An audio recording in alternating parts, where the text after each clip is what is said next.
कहते हैं कि मन जो है ना, मन पानी की तरह होता है, बहना चाहिए। अगर अटक गया कहीं तो सड़ना शुरू हो जाता है। मच्छर आते, अंडे डालते, डेंगू फैलता है, सब कुछ होता है। और ऐसे डेंगू फैलने वाले, बहुत मच्छर वाले ऐसे रुके हुए मन बहुत मिलेंगे इर्द गिर्द, राइट। तो कहीं ना कहीं काटते रहते हो। तो ऐसे, और सिर्फ काटते नहीं हो, एक बार मन रुक गया तो सिर्फ बाकी कीड़ों को जो जगह नहीं मिलती, उसके अलावा उसमें सड़ने की बदबू आने लगती है और वो खराब होने लगता है मन। तो मन का काम है बहना। तो बहता वो चीज है जिसे कोई चीज रोक ना सके। बहुत इंपॉर्टेंट है। पानी को मुश्किल है रोकना। अगर नेचुरल सराउंडिंग में जाओगे, लोनावाला में हर जगह पे बह रहा है, बारिश हो रही है, कितना भी बारिश हो रहा है, लेकिन एक खासियत है, अलग अलग बूंदे, सब की एक खासियत है। ये सब बूंदे एक साथ आती है, छोटे छोटे झरने बनते हैं, राइट और छोटे छोटे झरने बनते हैं। उसमें कुछ दम नहीं रहता वो झरनों में, लेकिन ऐसे मस्ती में झूमते रहते इधर उधर, छोटे छोटे पत्थर से भी खेलते खेलते, राइट और यहाँ वहां दिखते रहते। उसमें कुछ नहीं रहता वो झरनों में, ओके ना तुम पी सकते हो, उसका कोई वैल्यू ही नहीं है, लेकिन फिर भी आजू बाजू मस्त खेलते रहते। ये हमारे मन का अर्ली स्टेज है। जब मन किसी चीज में लग जाता है ना, तो पहले स्टार्टिंग में लगता कुछ भी नहीं है, क्या है, छोटा मोटा ये वो चीज, लेकिन अभी तो साथ आना शुरू हुआ है, ओके। उसके बाद सब छोटे छोटे ऐसे जो झरने होते हैं ना, वो एक साथ मिलते हैं और बड़ा एक झरना बनता है, राइट। तब कुछ शुरू हो जाता है, लेकिन अंदर कुछ नहीं रहता, खाली अभी भी ऐसे ही है, ओके। धीरे धीरे ये छोटे छोटे झरने वापस मिलके एक बड़ा झरना बनता है। अब वो बहने लगता है। अब बहने लगता है, एक तो ऊपर से गिरने वाली सब बूंदे जब साथ में आती है, तो कहीं तो पहाड़ों में ही मिलती है, और जब वो मिलती गिरने लगती है, तब उनकी जो परिस्थिति होती है ना, उसके हिसाब से ये लोग अपना ड्रामा करते हैं। ये जो झरने होते, अगर पत्थरों के बीच में से निकले तो झरना बनते, और दिखने में खूबसूरत दिखता है, लेकिन है तो होता कुछ नहीं, लेकिन मजा उसमें आता है। और झरने को देख के कहीं ना कहीं अपने मन को एक अलग फीलिंग आती है। अगर कभी जाओ झरने के पास तो उसको देख के कुछ अलग लगता है। क्यों? मन भी वैसा है। परिस्थिति में खूबसूरत ही होना चाहिए हम लोग। हमारी क्या हालत होती है, बुरी परिस्थिति में हम सबसे बदसूरत बनते। एक्चुअली पानी का खेल ही उल्टा है, सबसे बुरी परिस्थिति में सबसे खूबसूरत बनता है। जब वो गिरता है, आसमान से अभी गिरा है बूंद बन के, अब जब झरना बन के गिर रहा है तो और भी खूबसूरत, ओके। उसके बाद जब वो गिरता है और बहता है, फिर सब झरने जो गिरने वाले जो झरने होते हैं वो सब मिलते हैं, और फिर नदी बनती। अब झरने में भी कुछ नहीं था, अब नदी में, झरने में मजा थी, ओके, मजा आ रहा था, लेकिन अंदर कुछ नहीं था, ओके। तो अपना काम में जब आप कुछ करोगे ना, ये इसी तरह जाता है। ये एग्जाम्पल याद रखना, यही तरह हमारा मन भी काम करता है। और फिर पहली बार वो एक ऐसे प्लेटफॉर्म पे जाता है, जैसे जमीन पे, जहां पे वो अब उस मार्ग की तरफ निकल पड़ा है जहां उसको जाना है। और पानी का एक ही लक्ष्य होता है, हर बूंद का, जाके समंदर से मिलो जहां से निकले थे, राइट राम। एक ही सपना लेके वो निकलता है, उसको पता ही नहीं था कहाँ है, उसे कंपास नहीं है, कुछ नहीं है, बहता है बहता है बहता है बहता है, ओके। और वो जब झरना बन के जब वो नदी बनता है, अब नदी में खेल बदलता है। अब नदी में जीवन आना शुरू हो जाता है। वो जीवन देता भी है और उसके अंदर जीवन होता भी है, ओके। दोनों खूबियां आती है उसमें, ओके। एक, उसके इर्द गिर्द गांव बसने लगता है नदी के किनारे, उसके अंदर भी एक दुनिया बसने लगती है। उसी बसे हुए आजू बाजू नदी किनारे वाले गांव, उसी के नदी के पानी से अपनी जिंदगी बिताते हैं। कपड़े धोने से लेके, पानी पीने से लेके, सब कुछ उससे जुड़ा हुआ रहता है। लेकिन अंदर एक नया जीव भी पैदा होने लगता है, मच्छी आने लगती है। कहाँ से आती किसको नहीं मालूम, लेकिन आती जरूर है, राइट। उसमें एक अलग लाइफ शुरू हो जाती, और वो, और अब एक इकोसिस्टम बनने लगता है। अब ये नदी होती है ना, ये तुम्हारी प्रॉस्पेरिटी होती है। और इसको कहते हैं हम एक ऐसा मन जो बोधिसत्व बन गया है। अब उसने जो भी कुछ करना था, वो खेल खेल जो पैशन था वो खत्म हो गया, अब वो बोधिसत्व बन गया। अब वो नदी जो है, अब वो निकली है अपने काम पे। काम क्या है उसका? गांव बसाते चलो, लोगों का भला करते चलो, और आखिर में कहाँ मिल जाओ? समंदर में। देखो, मिठास को भी वो खारेपन में बदलने को तैयार है, क्योंकि वो उसका स्वभाव है। आज हम अगर सोचे हमारा मन भी इसी तरह होता है, लेकिन कितने लोगों को पता है कि हम भी उस नदी की तरह बन सकते हैं, अपने मन को कर सकते, ताकि हमारे से लोगों का भला हो और हमारा भी भला हो। लोग यही भूल जाते हैं, सोचते कि बुद्ध की शिक्षा यह है कि सब छोड़ दो। नहीं, नदी दोनों चीजें करती है, दूसरों का भी भला करती है और अपना भी भला करती है। अब मेरा आप लोगों से सवाल है, खास करके जो डीएक्शन में, क्या नेटवर्क ऐसा नहीं है? क्या नेटवर्क से किसी और का भला तो होता है, लेकिन अपना भी तो भला होता है? यस और नो? तो तुम्हारा सफर भी तो नदी की तरह होना चाहिए। जब आते हो स्टार एजेंट बन के, तो बूंद की तरह टपक टपक इधर उधर, राइट और रॉन्ग? हाँ, तब देखते हो नदी बह रही है, लेकिन हम सोचते हैं हम क्या छोटा मोटा झरना है। लेकिन सबसे बड़ा प्रॉब्लम क्या होता है पता है? अगर झरने साथ नहीं रहेंगे तो प्रॉब्लम है, राइट और रॉन्ग? सबसे बड़ा प्रॉब्लम देखो, नेटवर्क में, बिजनेस में सबसे प्रॉब्लम होता है, सब अपने अपने छोटे छोटे जगह पे अपना अपना एक छोटा सा ताला बन के, या फिर अपना दिखा रहे अस्तित्व। तुम अपना अस्तित्व दिखाओ, खुद मिट जाओगे, क्योंकि सूरज निकलने वाला है, गर्मी बढ़ने वाली है, और जहां से आए थे बूंद बन के, भाप बन के, उसी में वापस चले जाओगे, साइकिल वापस शुरू होगी। और ऐसा ही होता है नेटवर्क में। 90% ऑफ द लोग आते तो जरूर है, मतलब हम बोलते कि बूंद की तरह गिरते तो है डीएक्शन में, लेकिन भाप बन के वापस उड़ जाते, रिवर्स, राइट? इसीलिए सबसे इंपॉर्टेंट क्या है? छोटी सी शुरुआत, टीम बिल्डिंग, छोटी छोटी टीम बिल्डिंग, साथ में आना, छोटी छोटी मीटिंग्स करना। होम मीटिंग होगी, तुम्हारी ऑफिस में मीटिंग होगी, मीटिंग करना बहुत जरूरी है। देखो आज आप लोग आए हैं, डीएक्शन इंडिया में अच्छा बिजनेस कर रहा है, महाराष्ट्र में कोशिश कर रहा है अच्छा करने के लिए। अभी आपको समझ में आएगा, ये नीले कपड़े पहन के जो बूंद बन के हम घूम रहे हैं ना, हम अलग अलग रहेंगे। अभी इतना सा एक झरना शुरू हो रहा है यहाँ से, हाँ, एक छोटा सा झरना, बहुत बूंदे बाहर है, लेकिन झरना नहीं बन रहे। और इसीलिए झरने को जब तक वो साथ बड़े होकर नदी नहीं बनता, तब तक लोग उस नदी से जुड़ते नहीं है। झरने में कौन तालाब, बच्चे भी खेलेंगे, बोट अपना डाल के निकल जाएंगे, राइट? लोग आएंगे, छोटा मोटा बिजनेस करके निकल जाएंगे, अब बस उसके साथ कोई लगाव नहीं होता। किसी ने सपना ये नहीं देखा कि मैं झरने को क्रॉस करूं, या झरने के साथ कोई कुछ लेना देना नहीं, राइट और रॉन्ग? तो तुम लोगों को समझना चाहिए कि सबसे इंपॉर्टेंट है साथ आना। और आज देखो, आज क्या है, एक परिवार का एग्जाम्पल है। परिवार में किसी के घर में अगर शादी हो रही है और आपको किसी ने इनविटेशन भेजा, आपका अगर परिवार के साथ संबंध अच्छा रहेगा तो आप तैयार होके जाते हो कि नहीं शादी में? तब पूछते हो कितना रहेगा टिकट, किधर जाना है, क्या मिलेगा खाने को, ये सब पूछते नहीं। क्या बोलते हैं? यार परिवार का, यार कुछ भी है, मेरे चाचा की लड़की का बेटे का शादी है, जाना पड़ेगा। क्यों पड़ेगा? क्यों पड़ेगा? खाना मिलेगा इसलिए?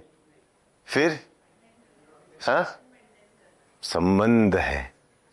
और बंध मतलब कहीं ना कहीं वो समानता लाने के लिए कि बाबा आपके इधर मैं आ रहा हूं, कभी वक्त पड़ेगा तो आपको मेरे यहां आना पड़ेगा।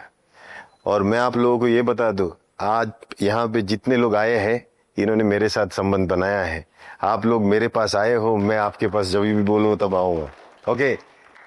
अच्छा, जो नहीं आए उनको तो ये मैसेज जाएगा जरूर।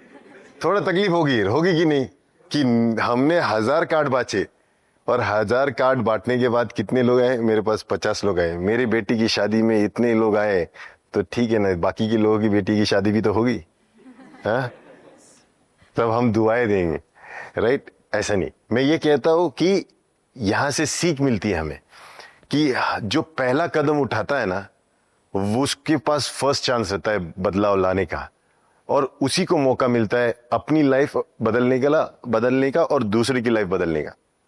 क्योंकि जो आगे रहता है, वो अग्रसर रहता है, उसके पीछे पूरी दुनिया चलती है।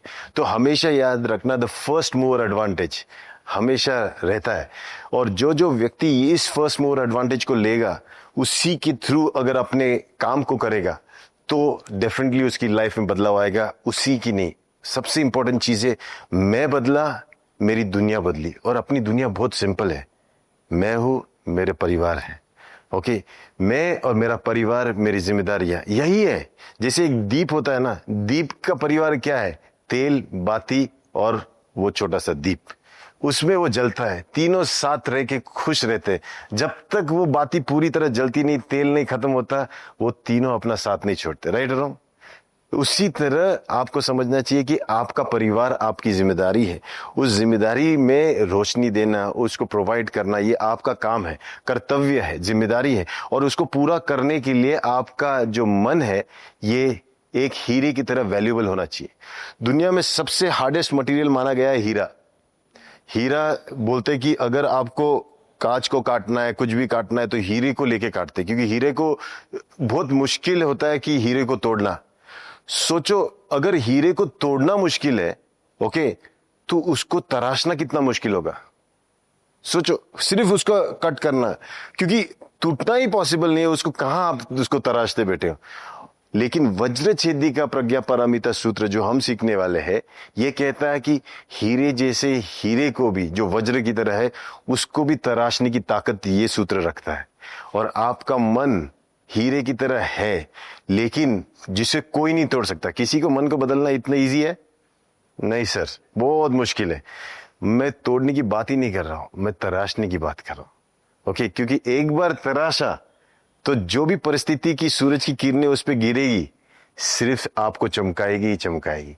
कोई भी चांस नहीं कि आप चमकोगे नहीं। और जो चमक गया, उसका वैल्यू बढ़ा कि नहीं बढ़ा? पक्का बढ़ गया। राइट और अभी हमको क्या चाहिए कि 2-2.5 दिन में हमने ये सीखना है कि हम अपने आप को, वो जो क्लचर रहता है ना, जिसमें हुक में पकड़ के जहां से तराशना शुरू होता है, उस क्लचर में रखना है। वो क्लचर क्या है पता है? आपका डिसिप्लिन। आपको सिर्फ एक ही चीज करना है, समर्पण। समर्पण कि भैया मैं जो टाइम दिया है उसमें जाऊंगा, मुझे कुछ नहीं करना है, सुनना है कानों ने। राइट? कान सुनेगा, मन तक पहुंचेगी। बदलने वाला तो मन है, आपको कोई बदलने की जरूरत नहीं। क्योंकि आपका मन अगर बदल गया, इसके बाद देखना क्या क्या बदलता है। क्योंकि मन के अधीन में है शरीर, मन के अधीन में है वाचा। जहां शरीर बदलने की बात होती है ना, तो पहले मन को बदलो। अगर वाचा बदलने की बात होती है, तो पहले मन को बदलो। कितना सिंपल चीज है। और बुद्ध ने यही सिखाया कि भैया आप ये जो मास्टर है, इसी को चेंज कर दो। इसको अगर चेंज किया तो पूरा प्लान चेंज हो जाएगा। अगर आपको धन चाहिए तो धन आपके पास आएगा। आपको अगर सेहत चाहिए, सेहत आपके पास आएगी। आपको जो कुछ चाहिए, ये मन आपको दे सकता है। क्योंकि हीरे अगर मार्केट में लेके जाओगे ना, उसके सामने लोग कुछ भी देने को तैयार है। राइट? तो आपको अभी बनना है यहां से असली डायमंड। और डायमंड बनने के लिए सबसे इंपॉर्टेंट डिसिप्लिन।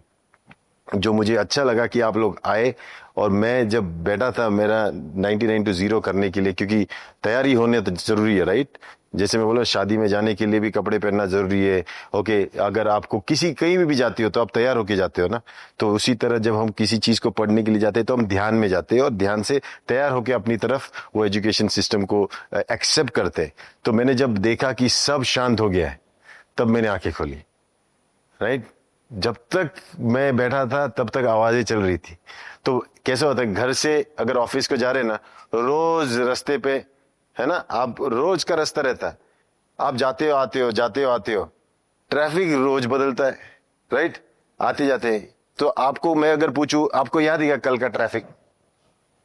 आपको पता है कि रेड शर्ट में कौन गया था, ब्लू कार में कौन गया था, अंदर वाले वो कार में किसने क्या पहना था, वो अंदर कौन क्या खा रहा था, पता है आपको?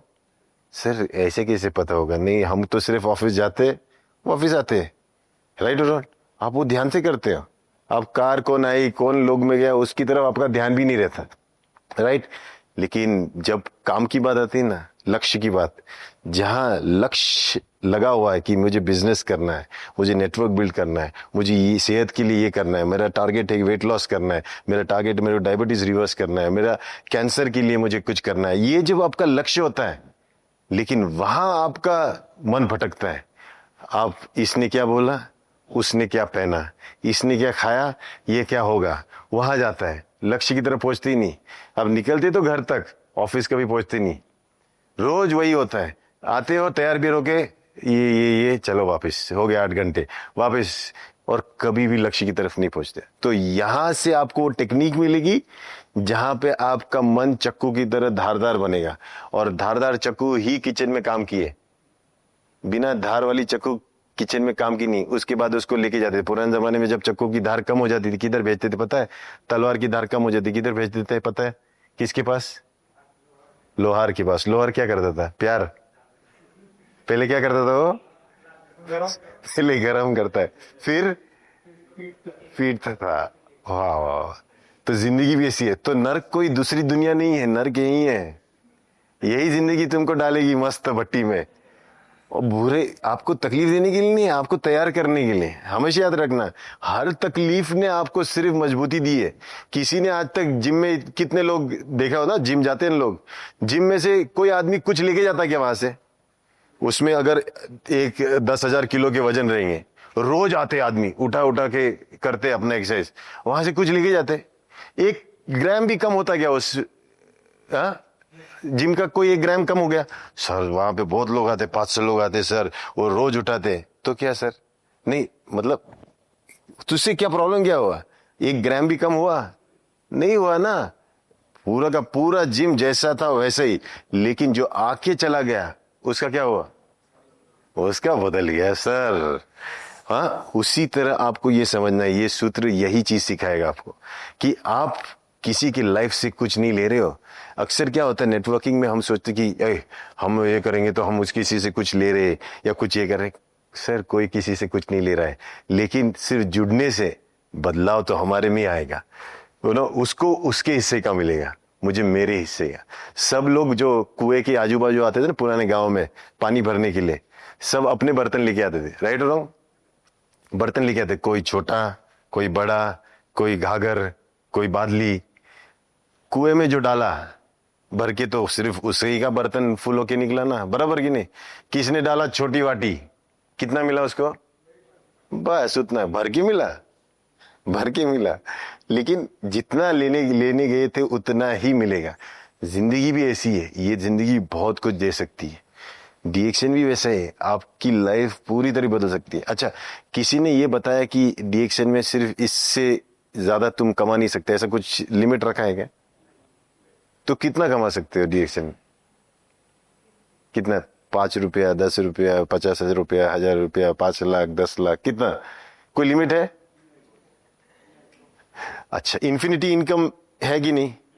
वो मेहनत पे डिपेंड है, बराबर की नहीं? अच्छा, बैंक वालों ने जब अपने बैंक अकाउंट ओपन किया, उसने लिमिट रखा कि इसके ऊपर ज्यादा पैसे नहीं डालने का। ऐसा है? कितना? बैंक में पैसा नहीं डालने के ज्यादा? कौन सा बैंक ने बोला आपको? बताओ बताओ बताओ। नहीं हमको जानना है। सेविंग अकाउंट में बोलते हैं नहीं डालने का। कितना? हो कौन सा बैंक है भाई जो बोल रहे कि इतना उसके ऊपर मत डालना अकाउंट में?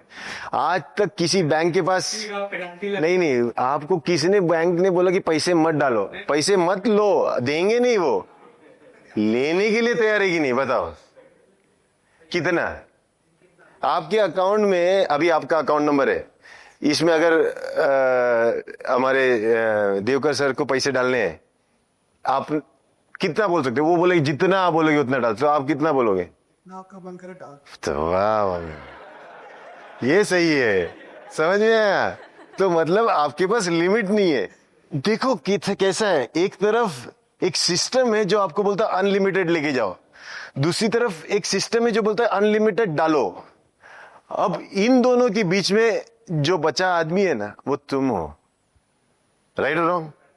करने वाला तो आप हो, आप करो। देखो पानी में जब पहली बार कूदते हैं ना, स्विमिंग नहीं आता है ना, पहली बार जब पानी में कूदते तो हाथ पड़ मारते हैं, थड़पड़ थड़पड़ थड़पड़, कुछ पकड़ने के लिए नहीं, फिर भी पकड़ने की इच्छा रखते हैं। राइट और रॉन्ग?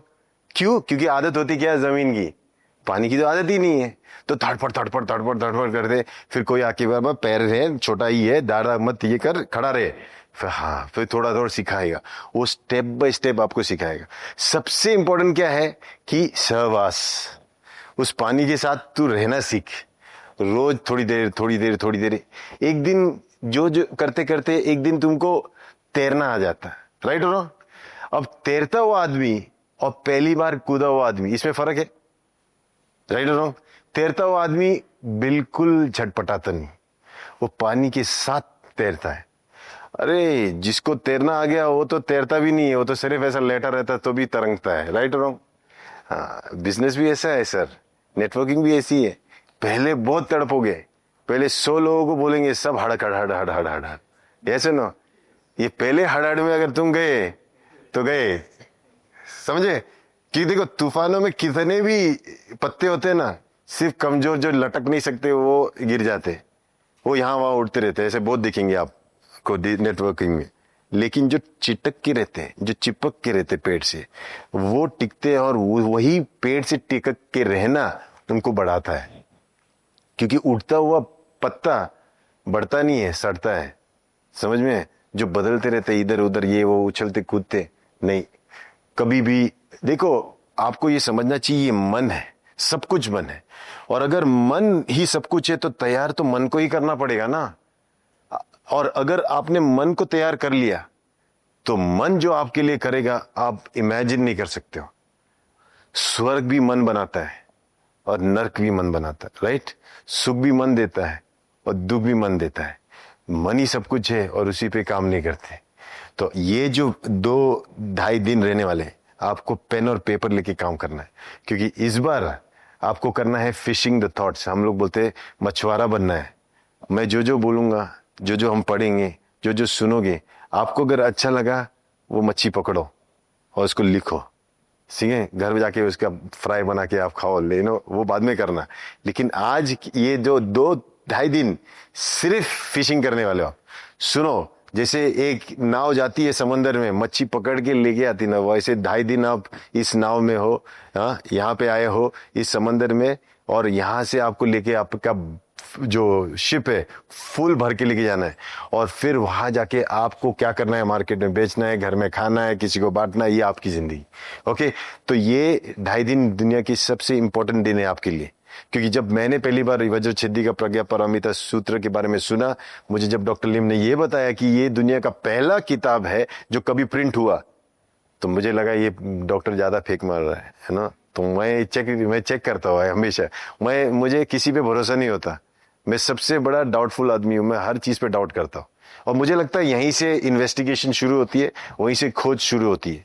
ओके, तो मैंने बड़ा डाउट किया। फिर जब मैंने देखा कि इसका जो पहला प्रिंटेड वर्जन है वो एक्चुअली में ब्रिटिश म्यूजियम में है आज भी, और फिर मुझे पता चला जो डॉक्टर बोल रहे थे वो सही बोल रहे थे। फिर वहां थोड़ा और खोज करने के बाद बोला ऐसी क्या चीज होगी जिसके लिए लोगों ने इसे प्रिंट करके बांटा।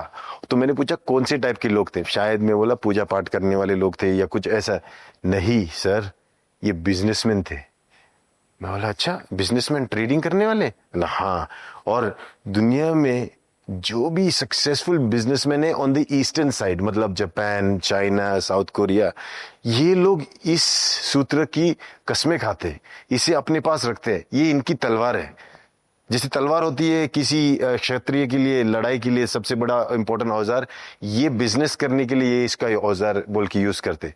और इसमें ये इतने माहिर होते हैं कि इनको आप कंगाल कर दो, ये फिर से माला माल बनते। और एक बहुत फेमस किताब है द डायमंड कटर, अमेजोन भी मिल जाएगी तो ले लेना। एक मॉन्क ने लिखी थी, बहुत बड़ा सक्सेसफुल बिलियनर था। उसने अपना पूरा पैसा देके कंगाल बन गया था, मॉन्क बन गया था, फिर वापस बाहर निकला, फिर वापस जीरो से शुरू किया, वापस मिलियनर बना, बिलियनर बना, वापस सब कुछ। तो मतलब फैक्ट्री है, सोच एक फैक्ट्री है। अगर एक बार सोच की फैक्ट्री शुरू होगी, दुनिया में कोई भी आपको रोक नहीं सकता। और कहते हैं इंडिया में अगर देखा जाए तो जुगाड़ जो है ये हमारी फैक्ट्री, हम किसी ना किसी तरह जुगाड़ करते हैं, राइट और रॉन्ग? लेकिन ये जुगाड़ हम जीने के लिए करते हैं, सर्वाइवल के लिए करते हैं, किसी तरह 2 रोटी के लिए करते हैं। नहीं नहीं सर, जुगाड़ करना इस बार अपनी जिंदगी बेहतरीन करने के लिए और बेटर करने के लिए। हमें हर चीज चाहिए लग्जरी की। मार्केट में माल आने दो, दुनिया का कितना भी बड़ा एक्सपेंसिव चीज आने दो, हमारे अंदर वो कैपेसिटी होनी चाहिए, वो ले, हमने लेने की ताकत रखनी चाहिए। और कहता है कि हीरा जो होता है ना, वो कहीं ना कहीं किधर भी हो, किसी भी दुनिया में, कोई भी करेंसी में, ये एक्सचेंज जरूर होता है। तो आपको वैल्यूएबल बनाने के लिए ये बहुत इंपॉर्टेंट रिट्रीट है। इसकी कहीं ना कहीं अगर मैंने मन में थोड़ी उत्सुकता पैदा की है, अब अंदर से अंदर आपके अंदर इच्छा जगेगी, इसको सुनो। और इसके बाद हम क्या करेंगे, हम सूत्र पढ़ेंगे इंग्लिश में, मराठी में, और फिर उसका इंटरप्रिटेशन करेंगे हमारे जीवन से। ओके, इंटरेस्टिंग है? वेरी इंटरेस्टिंग, आप इसको अच्छी तरह एंजॉय करो। और सबसे इंपॉर्टेंट चीज है, ये एक स्पेशल गैदरिंग है, रिट्रीट है, तो आपको अगर कहीं किसी वक्त भी सवाल आए तो पूछ लेना, ओके, क्योंकि ये मौके वापस नहीं मिलते, ओके, तो पूछना जरूरी है, क्योंकि अभी हम सब कुछ छोड़ के यहां बैठे हैं, इसीलिए बैठे हैं क्योंकि सब कुछ पकड़ना है, याद रखना, सब कुछ छोड़ के इसीलिए बैठे हैं कि बाहर जाके सब कुछ पकड़ना है। खाली हाथ इसलिए आए हैं क्योंकि हाथ भर के लेके जाना है बाद में, right? Okay, so let's start.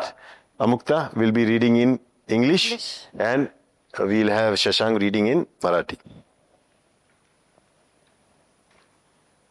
Thus have I heard, event leading to the assembly. Once the Buddha was in Shravasti at Jetavana Grove, Anathapindika Ashrama, with an assembly of 1,250 great monks. Before mealtime, Bhagwan put on his robe, holding his bowl, entered the great city of Shravasti, from house to house to beg for food.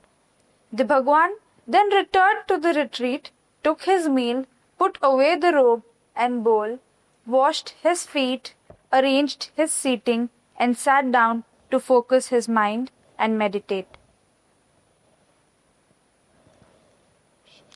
Inquiry from an elder. Okay. So before we read the sutra, you should always give credit जिसने इसे अभी तक संजोए रखा। तुम्हारा पैसा कौन से बैंक पे, बैंक का नाम मालूम होना चाहिए कि नहीं? किसी सोचो, अपने दादा परदादा जा रहे और मैंने तेरे लिए पैसा रख दिया, ये रहा अकाउंट नंबर, और गया, लुढ़क गया, तो आप क्या करोगे? अकाउंट नंबर दिया ना भाई साहब, पासवर्ड भी दे दिया, चलो, बैंक नहीं बताया तो कैसे चलेगा? नहीं चलेगा। ढूंढते ढूंढते यही ढूंढने में गई। तो हम लोग पहले, we should always thank the people who have preserved this, and first, so in the starting we have mentioned this, you know, so can you read that? Yes. So we give our respect and obeisances to the one who translated it from Sanskrit to Chinese and then from Chinese to English. So this was translated to Chinese from Sanskrit by Tripitaka Acharya Kumarajiva, and then further translated to English from Chinese by Dhyanacharya Nagajiva, that is Dhatok Dr. Lim Seochen. वज्रछेदिका प्रज्ञा परामित्र सूत्र संस्कृतमधून चीनमध्ये भाषांतर केले त्रिपिटिकाचार्य कुमारजीव यांनी। चीन ते इंग्रजीमध्ये जे भाषांतर झाले ध्यानाचार्य नागाजीवा यांनी केलेलं, आणि इंग्रजीमधून मराठीमध्ये जे भाषांतर झाले शून्यती भाषांतर विभागाने केलेलं आहे हे। ओके, कुमार जीव, इनका इंट्रोडक्शन भी डॉक्टर लिम ने पहली बार मुझे दिया था। तो जो लोग डॉक्टर लिम को नहीं जानते, doctor Lim is the founder of DXN global wellness enterprise. आज दुनिया में टॉप 10 कंपनियों में माना जाता है in the wellness direct selling industry, और it's a listed company on the Malaysian stock exchange. और सबसे इम्पोर्टेंट चीज है कि उन्हीं के क्या बोलते हैं डायरेक्शन में ये फाउंडेशन, जो सुन्नति इंटरनेशनल फाउंडेशन है, ये चलता है with the patronage of doctor limb and DXN। सो अक्सर लोग पूछते कि आपने दिल के पास ये DXN क्यों रखा? बोला इसी की वजह से, ये जैसे दिल की वजह से ये शरीर धड़कने से, दिल के धड़कने से शरीर चलता है, ये DXN चलता है इसलिए सिर्फ चलता है, वैसा है, तो ये इसीलिए इसे दिल के पास रखा हुआ है। सबसे इंपॉर्टेंट चीज है कि उन्होंने जब इंट्रोडक्शन दिया कुमार जीवा का, तो ये जो कैरेक्टर है कुमार जीवा हमको मालूम ही नहीं था। हाँ, हमको कुमार शानू मालूम है, बाकी सब मालूम है कुमार, हाँ, लेकिन कुमार जीवा नाम सुनते मैं बोला ये तो इंडियन नेम है। बोलते हाँ, बोलते ये बहुत ही फेमस कैरेक्टर है चाइना में। बोले चाइना में? बोले हाँ, बोले करीबन 2-2.5 सालों से वो फेमस है। अच्छा, तो फिर उन्होंने मेरे को बताया कि इन्होंने जितने भी संस्कृत के टेक्स्ट थे जो फेमस, देखो आप सोचते रहिए एक्सपोर्ट सिर्फ आज होता है, एक्सपोर्ट तभी भी होता था, और एक्सपोर्ट अच्छी चीजें ही होती है। तो सोचो कोई चीज इंडिया की कोई चीज अगर बाहर गई होगी तो अच्छी क्वालिटी की होगी, तभी गई होगी ना, वरना तो नहीं होगा। और इंडिया का सबसे बड़ा एक्सपोर्ट जो था वो था एजुकेशन। और किताबें जो थी ये एक्सपोर्ट होती थी, और एक्सपोर्ट उस जमाने में तो जेरोक्स वीरोक्स नहीं था, तो सिर्फ एक ही तरीके था, उसको कॉपी करना, हाथ से लिखना था। तो कुमार जीव एक ऐसे व्यक्ति थे, एक ऐसे मॉन्क थे जो वहां पे मतलब तक्षशिला के रीजन से आते थे। उन्होंने संस्कृत की इस डायमंड सूत्र वज्र छेदी का प्रज्ञा पारमिता को उन्होंने चाइनीज में उसे किया, और उनकी जो शैली थी लिखने की और ट्रांसलेट करनी बहुत अच्छी थी। उसके बाद वो बड़े फेमस हो गए, आप बोल सकते कुमार शानू बन गए वो चाइना के। वो इतने लोग उनको बहुत पसंद करने लगे, और फिर उन्होंने बहुत सारे सूत्र ट्रांसलेट किए। और डॉक्टर लिम ने जब इन्हें इंट्रोड्यूस किया मुझे, तो मुझे बताया कि उन्हीं की वजह से हमारे पास जो सूत्र आया है, हम उसी का चाइनीज जो ट्रांसलेटेड वर्जन है उसको फिर से इंग्लिश में लाएंगे। और वो डॉक्टर लिम ने जैसा है वैसा ही उसे ट्रांसलेट किया इंग्लिश में, और इंग्लिश में जैसे ट्रांसलेट हुआ तो हमने उसे वापस उसी जगह बिठाया जहां पे वो पहले था संस्कृत में, मतलब ताड़पत्रियों पे। तो हमारे पास एक सिस्टम है, अभी हम ताड़पत्री पे वापस उसको बिताया। इज्जत देना बहुत जरूरी है, तो शब्दों की भी इतनी इज्जत देते हुए डॉक्टर लिम ने उसका भले ही रूपांतर हो गया है, लेकिन कर मतलब बोला कपड़े चेंज हो गए, लेकिन इंसान की वैल्यू उतनी है, उसे वापस हमें ताड़पत्री पे लगा है। आज देखोगे हम उसी को लेके बैठ के उसमें से पढ़ते हैं, और उसी से हमने इसे ट्रांसलेट किया वापस मराठी में, thanks to Rucha and her family, उन्होंने ये एफर्ट किया। सो आप सोचो कितनी छोटी छोटी चीजें हैं, लेकिन जब सुनते हैं ना तो अच्छा लगता है, राइट और कि भारत की संस्कृति को कोई और ऐसी धरोहर को वापस लाके हमें इंडिया में वापस दे रहा है। तो मेरे हिसाब से जो कंट्रीब्यूशन डॉक्टर लिम कर रहे हैं वो बहुत ही अद्भुत है। और इसके पीछे एक बड़ी चीज है कि वो जब इंडिया आए थे, इन्होंने खड़गपुर से जो आईआईटी किया था, तो वो कहते हैं कि ये मेरी माँ है, इंडिया मेरी माँ है। एक माँ ने मुझे वहाँ उस मलेशिया में जन्म दिया था जिससे मैं सांसें लेता हूँ, और दूसरी माँ मेरी इंडिया है जहाँ मुझे एजुकेशन मिला है जिससे ये सांसें चलाने का धन कमाता हूँ। तो बहुत इंपॉर्टेंट चीज़ है, और दोनों बहुत ज़रूरी है, राइट। सो उसके लिए यू शुड अंडरस्टैंड कि हमको ये ग्रैटिट्यूड होना चाहिए हमारे इंस्टीट्यूट से। So now we will start the first chapter. ये जैसे मुंह में कितने दांत होते हैं, तो ये चैप्टर्स भी कितने उतने ही रहेंगे, राइट। तो आपको ठीक से वैसे बोलते हैं ना कि ये चैप्टर्स बहुत इंपॉर्टेंट है, तो हम फर्स्ट चैप्टर से शुरू करेंगे। कोशिश करेंगे कि ये रिट्रीट में पूरा 32 कंप्लीट करें, लेकिन अगर नहीं हुआ तो जितना हुआ हम उतना करेंगे, राइट, और बाकी का नेक्स्ट टाइम पे करेंगे। Okay, so will start with the first chapter. जब और ये सूत्र, हाँ बोलो प्लीज। इंडिया से कौन से सेंचुरी? वो अराउंड 150 सी के आसपास थे। Okay, during in the Kushan region, जो नॉर्थ इंडिया, अभी इंडिया जो है अभी पॉलिटिकल इंडिया है, रियल इंडिया कल्चरल इंडिया था जहाँ संस्कृत की भाषा बोली जाती थी वगैरह। तो हम देखा जाएगा तो पर्शिया के साइड से पूरा कुशान एम्पायर पूरा यहाँ तक साउथ ईस्ट एशिया तक फेमस था, सुमात्रा जावा तक हम लोग थे। मतलब डॉक्टर लिम जहाँ रहते हैं अलो सितार, जहाँ से डिएक्शन शुरू हुआ, एक जमाने में मैंने उनके बारे में भी सर्च किया, क्योंकि मुझे ऐसा लगा कि ऐसे ही थोड़ी कोई जीव हमारे साथ जुड़ता है, ऐसे कोई बिना मतलब का तो कोई चीज होती नहीं, राइट और रॉन्ग। किसी ने बोल दिया आसमान से गोली गिरी, किसी ने तो चलाई होगी, ऐसे थोड़ी गिरी, राइट और रॉन्ग। तो मैं भी बड़ा रिसर्च करके अलो सितार के बारे में ढूंढ के निकाला, और फिर मुझे वहां पता चला कि वो एक बहुत ही इंपॉर्टेंट ट्रेड पोर्ट था, ट्रेडिंग का पोर्ट था बिटवीन इंडिया एंड मलेशिया, और मलेशिया के थ्रू वो चाइना होता था ट्रेडिंग, और जितनी शिप्स जाती थी वो वहां से वो एंकर करके फिर आगे निकल जाती थी। उस जगह का नाम था भुजंग वैली। सोचो, मलेशिया का आज भी बहुत ही इंपॉर्टेंट प्लेस वो है जहां अलो सितार डॉक्टर लिम, भुजंग वैली, वहां पे उन्होंने खुदाई बंद कर दी, क्योंकि जो भी खोद रहे उनको सब इंडियन स्टैच्यू और ये मिल रहा, तो उन्होंने बंद कर दिया कि लोगों फिर वो ऐसा ना हो जाए कि यहाँ पे भी सब मिल रहा। तो डॉक्टर लिम भी मेरे को बोलते कि ये सब वहां मिलता है। तो बड़ी इंटरेस्टिंग चीज है। तो कुमार जीव नॉर्दर्न इंडिया के थे, उनकी बड़ा अच्छा कॉम्बिनेशन। उनकी माँ जो थी वो एक आप बोल सकते वो फॉरेनर थी, लेकिन फादर जो थे वो इंडियन थे, और इसीलिए इनका ब्लेंड बहुत अच्छा था।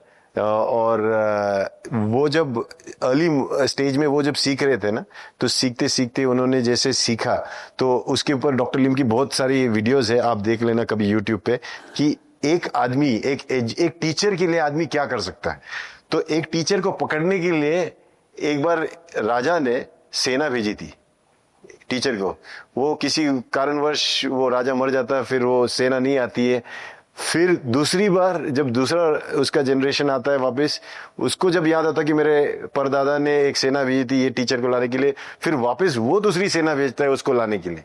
और जो ह्यूमिलेशन से, जो एम्बैरेसमेंट से कुमार जीव जाता है, ओके, सिर्फ धर्म को बचाने के लिए।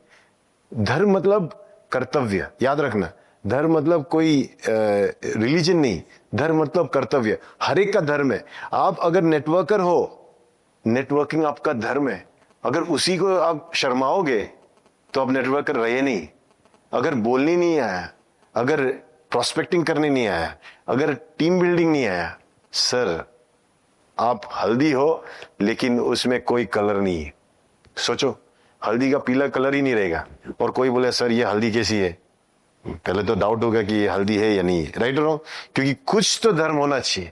नेटवर्कर हो, क्वालिटीज तो होनी चाहिए। उसी तरह उनके जो था वो ट्रांसलेशन, एजुकेशन ये था, तो उन्होंने फिर बड़ी इंस्टीट्यूट भी खोली वहां पे राजा के सपोर्ट से, और फिर उन्होंने हर सूत्र ट्रांसलेट किया फ्रॉम संस्कृत टू चाइनीज। कहते हैं कि उनके ट्रांसलेशन इतना अच्छा था कि सब लोगों को बहुत पसंद आया था, लेकिन उनके ट्रांसलेशन का सिस्टम जो उन्होंने बनाया था वो हजारों सालों तक इंडिया की जितनी भी टेक्स्ट तक्षशिला की थी वो सब वहां ट्रांसलेट होती थी। तो बहुत सारी टेक्स्ट है जो अब डॉक्टर लिम के सौजन्य से, उनकी हेल्प से हम वापस इंडिया में लेके आ रहे हैं। और आप बहुत जल्दी इंडिया में जो कहते हैं कि हमारे सूत्र चले गए, हमारे सूत्र जल गए, इन्हें जलाया उसने जलाया, कोई वापस लाने की बात तो कर ही नहीं रहा है, सिर्फ रोने की बात आती है। इंडियंस को सबसे बड़ी आदत है, रोना बहुत जल्दी आता है, करना मुश्किल है। इसीलिए लेकिन यहाँ पे एक ऐसा कैरेक्टर हमें सिखा रहा कि आने वाले कुछ 3 से लेके 5 साल में आप देखोगे लाखों ऐसे सूत्र वापस मिलेंगे इंडिया में, हर जगह पे रहेंगे। और हम कोशिश करें कि हर एक घर में, जो एक जमाना था कि हर एक घर में सूत्र होते थे, ओके, तो वो सूत्र फिर से आए। और आपको बता दूं कि ये हमारी देश की सबसे बड़ी खासियत थी। हमने बहुत पहले, जब दुनिया को पेन पकड़ना भी नहीं आ रहा था, हम इस पत्तों पे लिखना की कला जानते थे। हमारे पास इतनी अच्छी स्किल थी। और अगर आप थोड़ा सा रिसर्च करोगे, सरस्वती नदी के किनारे वो लिखने वाले बहुत फेमस थे, तो वहां से लोग आते थे, तो कहते थे कि अगर लिखना है, पढ़ना है, नॉलेज लेना है तो सरस्वती की चाहिए। समझ में है? तो नदी के किनारे रहने वाले, किसी जो गांव के रहते हैं ना, हम लोग बोलते हैं उस, तो सरस्वती की हम लोग आज भी पूजा करते हैं, राइट? पूजा इसलिए करते हैं, हम सोचते हैं वो हमें नॉलेज दे रही। एक्चुअली वहां के लोग लिखने में माहिर थे, वो लिखते थे, तो वो स्पेशल लोग आते थे और वो ऐसे कंपाइल करके देते थे अलग अलग भाषाओं में, अलग अलग लोगों के लिए, राजाओं के लिए, मंत्रियों के लिए, श्रेष्ठियों के लिए, बिजनेसमैन के लिए। क्योंकि अगर एजुकेशन है, मतलब अगर फिशिंग आ गया तो मच्छी की चिंता नहीं, क्योंकि जब लगे भूख लो मच्छी पकड़ो और खाओ, राइट और रॉन्ग? वैसा है, अगर आपको कुछ आ गया फिर आप फ्री होगे। आना जरूरी है। नेटवर्किंग जिस दिन आ गई, आपको ट्रेनिंग की जरूरत नहीं, आप ट्रेनर बनोगे, आप लोगों को सिखाओगे। और यही चीज आपको सीखनी है कि आपको अभी यहां से चेंज होना है, माइंड को चेंज करना है। मुझे नेटवर्किंग सिर्फ नहीं करनी है, मुझे नेटवर्कर बनना है। और नेटवर्कर बनते ही नेटवर्किंग तो खुद ब खुद हो जाएगी। नेटवर्कर बनने का ये सफर हम लोग यहाँ शुरू करने वाले। तो कुमार जीव का वो कंट्रीब्यूशन था, and that is why he is very much respected in China. But हमारी कोशिश रहेगी, सिर्फ की कोशिश रहेगी, आपके थ्रू ये कोशिश रहेगी कि हम उसे वापस उसका ड्यू रिस्पेक्ट इंडिया में भी दे। ओके, लोगों ने अगली टाइम आपको बोला कुमार जीव, तो शायद यहाँ पे जितने बैठे ना, आपने जाके किसी ज्ञानी को भी पूछा आप कुमार जीवा को जानते हैं, वो लोग बोलेंगे कौन है भाई ये, अच्छा फिर अज्ञानी है। हम लोग बोलते ना कि सबसे अच्छी चीज है अज्ञानता में बिजनेस है, राइट नो? हम बोलते किसी को जाके बोलो ज्ञानोडर्मा मालूम है क्या, काय का ज्ञानोडर्मा, अच्छा समझना ये हमारा अच्छा स्टूडेंट बनने वाला है। Business ignorance is where a teacher comes, right? और दुनिया में इग्नोरेंस बहुत है। आपको टीचर बनने का इतना अच्छा मौका फिर से नहीं मिलेगा। अच्छी तरह अलग अलग सब्जेक्ट सीखो। ये क्लासरूम्स आपको अपग्रेड करने के लिए है। अपग्रेड करके आपको जाके उन अज्ञानियों को सिखाना है ताकि उनसे उनको कुछ फायदा हो, राइट? एट द एंड जब दुनिया का भला करोगे, खुद का भला हो ही जाएगा। समझ में है? Okay, so let's do chapter 1। Chapter 1. Thus have I heard. Event leading to the assembly. Once, the Buddha was in Shravasti at Jetavana Grove. Anathapindika Ashrama, with an assembly of 1,250 great monks. Before mealtime, Bhagwan put on his robe, holding his bowl, entered the great city of Shravasti. From house to house to beg for food, the Bhagwan then returned to the retreat, took his meal, put away the robe and bowl, washed his feet, arranged his seating, and sat down to focus his mind and meditate. सभेच्या आयोजनाची घटना. मी असं ऐकलं आहे, एक वेळेस भगवान बुद्ध श्रवस्तीमध्ये जेतवनात अनंत पिंडिकाच्या विश्रामगृहात 1250 महान भिक्षूंसोबत निवास करत होते. भोजनाच्या वेळेच्या अगोदर भगवानांनी आपले चिवर परिधान केले, भिक्षा पात्र उचलले आणि श्रवस्तीच्या महान नगरीमध्ये घरोघरी भिक्षा मागण्यासाठी प्रवेश केला. त्यांनी तेथे घराघरातून भिक्षा मागितली. त्यानंतर भगवान परत विश्रामगृहात आले, भोजन घेतले, चिवर व भिक्षापात्र बाजूला ठेवले, आपले पाय धुतले, आसनाची व्यवस्था केली आणि मन एकाग्र करून ध्यानस्थ बसले. वाह, ये है सार. ओके, सूत्रों की खासियत है, पहले सार होता है फिर विस्तार होता है. ओके, तो यहाँ सार है. तो सार का मतलब यहाँ हम क्या सीख रहे हैं? देखो, ऐसा मैंने सुना है, ये ऑथेंटिक सूत्र की बात होती है. क्योंकि हमारे को इंडिया में ना हमारी एक आदत है, हम जो कहा है वो सुनते हैं, राइट, शब्द प्रमाण. जो कहा है अब तो ने हम उसको बांधते हैं, जो कहा नहीं है वो हम सिर्फ सुनते हैं लेकिन मानते नहीं उसको जैसे है वैसे. तो कहा नहीं या बहुत सुनी होगी आपने, राइट? कहा नहीं है सुनी है, कितनी कहा नहीं है मालूम है आपको? याद रखना ये बात मेरी. तो जहां कहा नहीं होती है, कहा नहीं होती है, वो कहा नहीं की तरह देखनी चाहिए, वो फैंटेसी या फिक्शन की तरह देखनी चाहिए. जो कहा है उसे कहा है की तरह देखना चाहिए. और ये जो है ये कहा नहीं है, ये कहा है. Okay, very important. तो thus have I heard. Okay, यहाँ पे क्या बोल रहे कि जो अभी ऑथेंटिक चीजें कैसे पता होती है कि कहाँ का है भाई, क्या हुआ था, किधर हुआ था, कितने लोग थे, असेंबली का मिनट्स ऑफ मीटिंग लिखा जा रहा है. तो ये यहाँ भगवान, मतलब देखो, भगवान ये टाइटल बुद्ध को इसलिए देते हैं क्योंकि बुद्ध ने कभी ये नहीं बोला कि मैं तुझे ये बता दूं मुझे इतना पैसा चाहिए या मेरे को ये देना. उसने सिर्फ ट्रेड एक चीज की, तुमको अच्छे उपदेश दिए, उस उपदेश से तुम्हारा अच्छा हुआ, तुम्हारे से एक चीज निकली, दुआ. वो दुआओं से बनता है बुद्ध. बुद्ध हमेशा दुआओं पे जीता है, इसलिए उसको बोलते हैं कि भाग्यवान है, क्योंकि वो भगवान जो दुआओं पे जीता है, दुनिया की दुआओं पे. और अगर हम देखेंगे हमारे बिजनेस में हमारा काम क्या है, अगर देखा जाए तो जिंदगी में अगर हम एक ही चीज तो चाहते हैं कि लोग हमें बद्दुआ नहीं दे, क्या दे, दुआ दे. और दुआ देने के लिए हमको कहीं ना कहीं कुछ काम तो करना पड़ेगा और उनसे जुड़ना पड़ेगा. उनसे दूर रह के दुआ नहीं मिलेगी, राइट. और उनको जाके डिस्टर्ब करने से भी दुआ नहीं मिलेगी, उनको हेल्प करने से, मदद करने से आपको दुआ मिलती है. इसीलिए यहाँ पे बुद्ध को भगवान माना जाता है, क्योंकि जो कोई भी उससे मिला उसने उसकी परेशानी दूर की. क्योंकि परेशानी हमेशा हम सोचते हैं शारीरिक है, हाँ, या फिर आर्थिक है.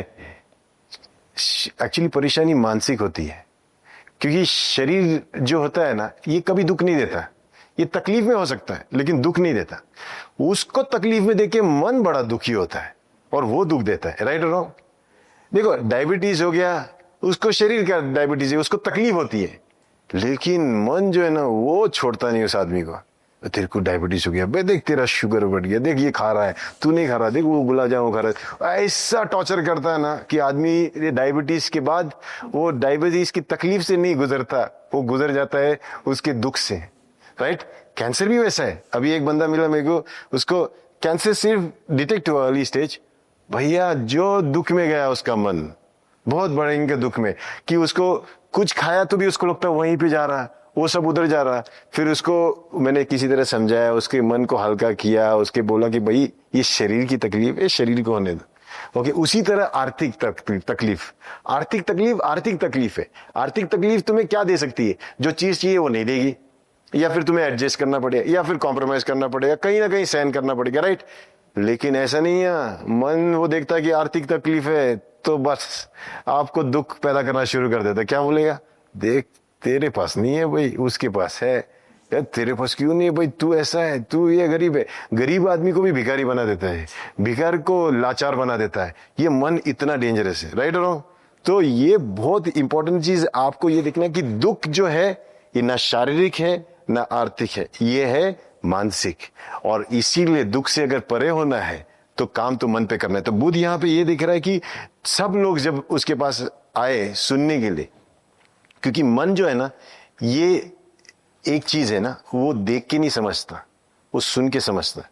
कितनी भी बार आपको बोलता, बच्चे को सिखाना होता है ना, आप कितनी बार बच्चे को अच्छा व्यवहार सिखाओ, कुछ नहीं सुनता, बच्चे को एक दो सुनाना ही पड़ता है, राइट। सुनने के बाद ही बच्चा समझता है। तो सुनना क्यों, क्योंकि जब मन की उत्पत्ति होती है ना, जब हम जन्म होता है तो हमारा सबसे पहला अपना मैं शुरू होता है शब्द से। तो शब्द जब कान पे पड़ते हैं तो मैं पैदा होता है, मन पैदा होता है। और इसीलिए अगर बदलता है तो मन सिर्फ और सिर्फ शब्दों से बदलता है। इसीलिए हमारे थेरेपी में भी, हम साइकोथेरेपी जो करते हैं, कहते हैं टॉक थेरेपी। क्योंकि कितनी भी चीजें कर लो, गोलियां दे दो, वो आदमी कभी भी ठीक नहीं होता, लेकिन ऐसी बात बोल दो कि 2 मिनट में बदल जाए। किसी को अगर आपको अच्छे आदमी को बुरा बनाना है ना, कुछ ऐसी बातें बोल दो कि वो बुरा बन जाए, गाली गलौज कर दो, कुछ किसी की खबर कर दो, खत्म। और अगर बुरे आदमी को अच्छा बनाना है तो भी आप बातों से कर सकते हो। जैसे अंगुलीमाल को बुद्ध ने एक भिक्षु बनाया था, समझो, सिर्फ बातों से। तो ये बातें जो है ये सबसे इंपॉर्टेंट, ये आपके मन का दर्पण है, ओके। इसीलिए मन जैसा वैसा शरीर, मन जैसा वैसी बातें, ओके। इसीलिए हमको यहाँ ये समझना चाहिए कि बुद्ध ये जो 1250 भिक्षुओं के साथ जो थे, वो एक जगह पे रुके थे जहां नाम दिया है उसको श्रावस्ती। श्रावस्ती मतलब श्रवण करने वाली वस्ती, जहां पे सुनने के लिए लोग आते थे, मतलब वहां पे बहुत सारे लेक्चर्स होते थे। और एक चीज हमको चाइनीज सूत्र से पता चली कि जब महामोगलाना आनंद को बोल रहे थे कि अगर तुझे सूत्र वापस लिखने भी है, उसे वापस जोड़ना है, अगर तुझे याद नहीं होगा कि कहाँ लिखे गए थे, कहाँ बोला गया था, तो सब उठा के आप श्रावस्ती में डाल देना। और इसीलिए श्रावस्ती एक कॉमन नेम आपको हमेशा सुनने मिलेगा, ये नॉर्थ इंडिया में है। वहां पे जेता वना है, जेता वो एक राजा का प्रिंस था, एक जेता प्रिंस, उसका वन। क्योंकि अनाथ पिंडिका करके एक बड़े दानी थे, जो बिजनेसमैन थे, बहुत बड़े बिजनेसमैन, श्रेष्ठी जिसे कहते हैं।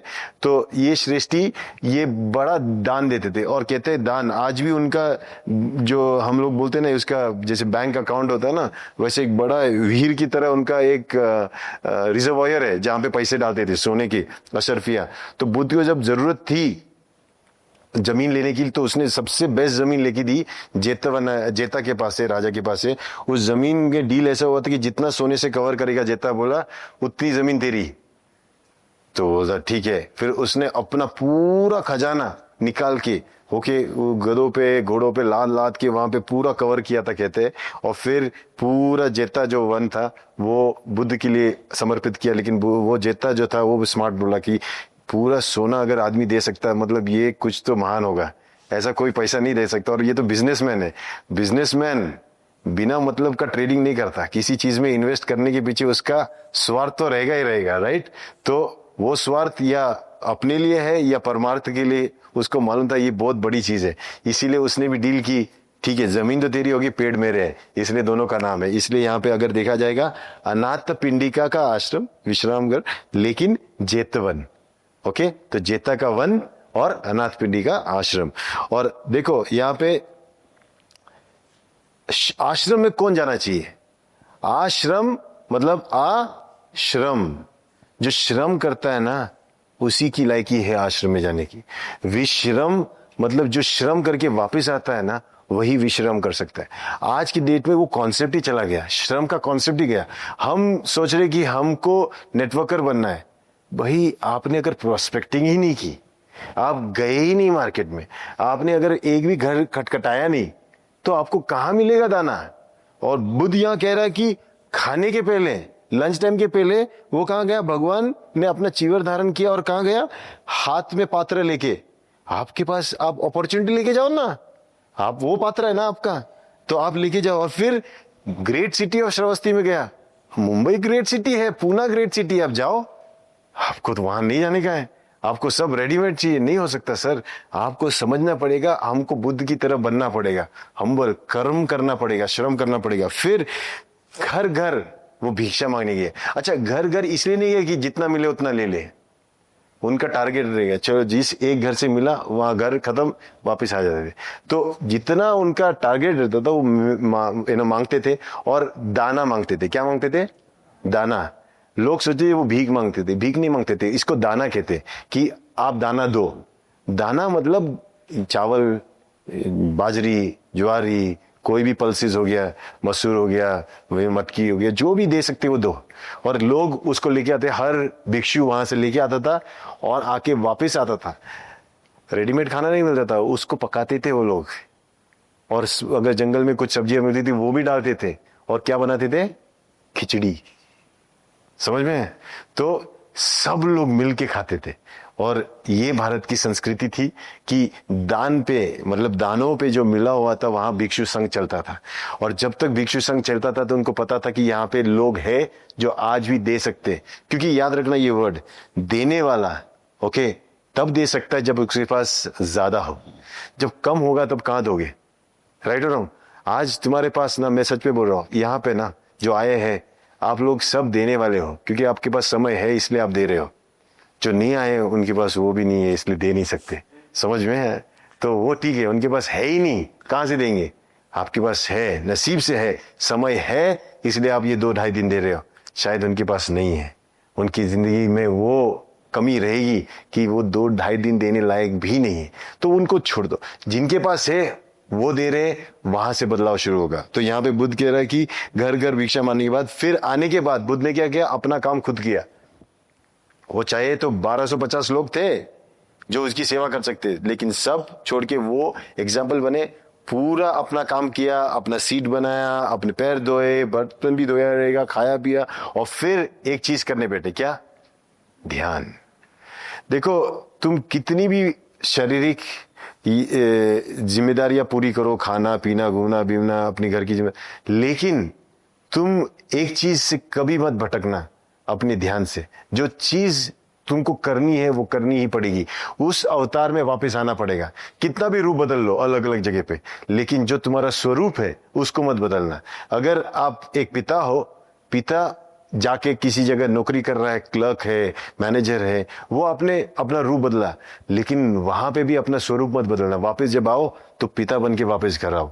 नहीं तो अक्सर लोग चाहते हैं क्लर्क बन के या फिर मैनेजर बन के, जब घर आते ना वापस क्लर्क आता है, मैनेजर आता है, वो पिता घूम गया रहता है। और वैसा नहीं होना चाहिए, इसीलिए आपको अपने स्वरूप में वापस आना है। इसलिए ध्यान, focus his mind and meditate. Meditate का मतलब यहां याद रखना ये क्या है? धी यान। धी मतलब बुद्धि, और यान मतलब वो वेहिकल, वो माध्यम जिससे आप अपनी बुद्धि का इस्तेमाल कर सकते हो। और हर एक इधर बैठा हुआ इंसान है, बुद्धि के बल से ही वो आगे बढ़ सकता है। तो सबसे बड़ा बल माना जाता है क्या है? बुद्धि का बल। राइट? तो आपको ये समझना कि यहां से कल्टीवेट कैसे किया जाए बुद्धि को, और बुद्धि कैसे नरिश किया जाए ये भी सीखेंगे हम लोग, क्योंकि बुद्ध यही सिखाएगा इसमें। ओके, तो फर्स्ट थिंग इज क्या? कर्म योग, बाकी सब सेकेंडरी, काम ही सब कुछ है। ओके, उपनिषद में अभी पढ़ रहा हूं, एक ईशा उपनिषद है, उसमें पहला ही श्लोक में मैं पढ़ रहा था, इतना इंटरेस्टिंग क्या है कि उसके आगे जा ही नहीं पाया। उसमें बोल दिया बाकी सब छोड़ दो, जो ध्यान करता है वो भी अंधेरे में, जो नहीं करता वो भी अंधेरे में, सिर्फ जो कर्म करता है वो अंधेरे से बाहर निकलता है। तो सबसे इंपॉर्टेंट चीज है काम। काम ही मुक्ति का मार्ग है। तो काम के लिए क्या चाहिए? काम भी तो चाहिए, मतलब इच्छा भी तो चाहिए। काम इच्छा ही नहीं होगी तो क्या काम करोगे? इसलिए डिजायर भी होना चाहिए। ओके, अगर अर्जुन को अपने युद्ध जीतने की इच्छा नहीं होगी तो कृष्ण उसको थोड़ी समझाएगा कि तेरा कर्म कर। कर्म इच्छा से जुड़ा हुआ है। ओके, तो अपने लाइफ में इच्छा रखो, एक अच्छी गाड़ी, एक कार, एक बंगला, बहुत सारे बैंक बैलेंस, बच्चों को चाहिए उतना फ्रीडम होना चाहिए, आपके पास फ्रीडम होना चाहिए। सबसे बड़ा चीज है ना पैसा, अगर खरीद सकता है वो है समय। अगर आप आपके पास पैसा आ गया, आपके पास समय आ गया, क्योंकि आप कुछ नहीं हो। मैं बताओ, आप अगर बहुत लंबा जीना चाहते हो ना, तो बहुत सारा पैसा कमाओ और समय खरीदो। ओके, बर्तन मत घिसते बेटो। पैसे से बर्तन घिसने वाली चीज आ जाएगी नहीं आ जाएगी। गाड़ी चलाओ मत 1-2 घंटा, पैसे से गाड़ी चलाने वाली चीज आती है कि नहीं आती। हर चीज के लिए कोई आप जीवन जियो जैसे जीना चाहते हो। इसलिए इस चीज को समझो, पैसा इंपॉर्टेंट है। ओके, इसे आप ठुकरा के, इसको आप छोड़ के नहीं चलेगा। कर्म आपका पैसा डिसाइड करेगा और पैसा आपका कर्म डिसाइड करेगा, और दोनों एक अच्छे मार्ग की तरफ लेके जाएंगे। इसीलिए जिस चीज से जुड़े हो, अगर वो चीज अच्छी है तो उससे अच्छा इनकम भी कमाना जरूरी है, क्योंकि पैसा अगर अच्छे लोगों के पास होगा तो मुझे डॉक्टर लिम कहते हैं कि अगर money is with good people we have a good world, when money is with bad people we have a bad world. So if we are good, make good money. Okay, on all DXN में every distributor has a chance to make good money. सिर्फ एक है, representative बनना है हमें, ताकि हम उसको पोजीशन कर सके। ओके, यहां तो कोई क्वेश्चन होगा ही नहीं, क्योंकि कर्म के लिए कोई सवाल नहीं होता है। Let's take the next chapter. Chapter 2, Inquiry from an Elder. At that time, the elder, Subhuti, from the great assembly, arose from his seat, uncovered his right shoulder, knelt on his right knee, clasped his hand in respect, and asked Buddha, "How rare is the Bhagwan? The Tathagata is skillful in endorsing all bodhisattvas, skillful in teaching the bodhisattvas. Bhagwan, when a virtuous man or a virtuous woman wishes to attain the state of Anuttara Samyak Sambodhi, how should they focus their mind and how can they control their thoughts?" The Buddha said, "Excellent, excellent Subhuti. As you've stated, the Tathagata is skillful in endorsing all bodhisattvas, skillful in instructing the bodhisattvas. Now, listen, and I shall explain to you how a virtuous man or a virtuous woman who wishes to attain the state of Anuttara Samyak Sambodhi should focus their mind and control their thoughts." Yes, Bhagwan, I am glad to listen. दुसरा आहे, एका ज्येष्ठ भिक्षूचा प्रश्न. त्यावेळेस महान सभेतून ज्येष्ठ सुबुती आपल्या आसनावरून उठले, उजव्या खांद्यावरून वस्त्र काढून उजव्या गुडघ्यावर बसले आणि आदराने हात जोडून भगवान बुद्धांना विचारले, "भगवंत, किती दुर्मिळ आहे हे. तथागत सर्व बोधिसत्वांना समर्थन करण्यात कुशल आहेत, बोधिसत्वांना शिक्षण देण्यात निष्णात आहेत. भगवंत, तेव्हा एखादा सदाचारी पुरुष किंवा स्त्री अनुत्तर सम्यक संबोधी प्राप्त करू इच्छितो किंवा इच्छिते, तेव्हा त्यांनी आपले मन कसे केंद्रित करावे आणि आपले विचार कसे नियंत्रित करावेत?" भगवान बुद्ध म्हणाले, "उत्तम उत्तम सुबुती, जसं तू म्हणालास, तथागत सर्व बोधिसत्वांना समर्थन देण्यात आणि त्यांना शिकवण्यात कुशल आहेत. आता ऐक, मी तुला सांगतो, जो कोणी सदाचारी पुरुष किंवा स्त्री अनुत्तर सम्यक संबोधी प्राप्त करू इच्छिते किंवा इच्छितो, त्यांना आपले मन कसे केंद्रित करावे आणि आपले विचार कसे नियंत्रित करावेत." सुबुधी म्हणाले, "हो भगवंत, मी ऐकायला तयार आहे." फैंटास्टिक। सो यहाँ पे अभी सवाल पूछ रहा है कि सुबुति करके जो उनका शिष्य था, और उसने पहले अपने टीचर को रिस्पेक्ट किया। ओके, उस जमाने में भी रिस्पेक्ट सब कुछ है। मैं बोलता ना, कुछ सादर करने के पहले आदर करना सीखो। ओके, क्योंकि आदर ही नहीं रहेगा तो सादर मत करो। लोग एटीट्यूड अगर लेके चलोगे कोई चीज प्रेजेंट करते वक्त, तो कोई आपकी इज्जत नहीं करेगा। आपको हम्बल रहना पड़ेगा। तो पहले तो हर प्रोस्पेक्ट भी अगर हम देखेंगे, या बिजनेस में भी अगर देखोगे, क्लाइंट बोलते हैं ना, कस्टमर इज गॉड, राइट और भगवान के सामने हमेशा नमन करना जरूरी है। तो हम जब हमारे प्रोडक्ट्स किसी के पास लेके जाते हैं या हमारी आइडिया किसी के पास लेके जाते हैं, तो हमें उसे प्रेजेंट कैसे करना है? With respect. सामने वाले को रिस्पेक्ट करो।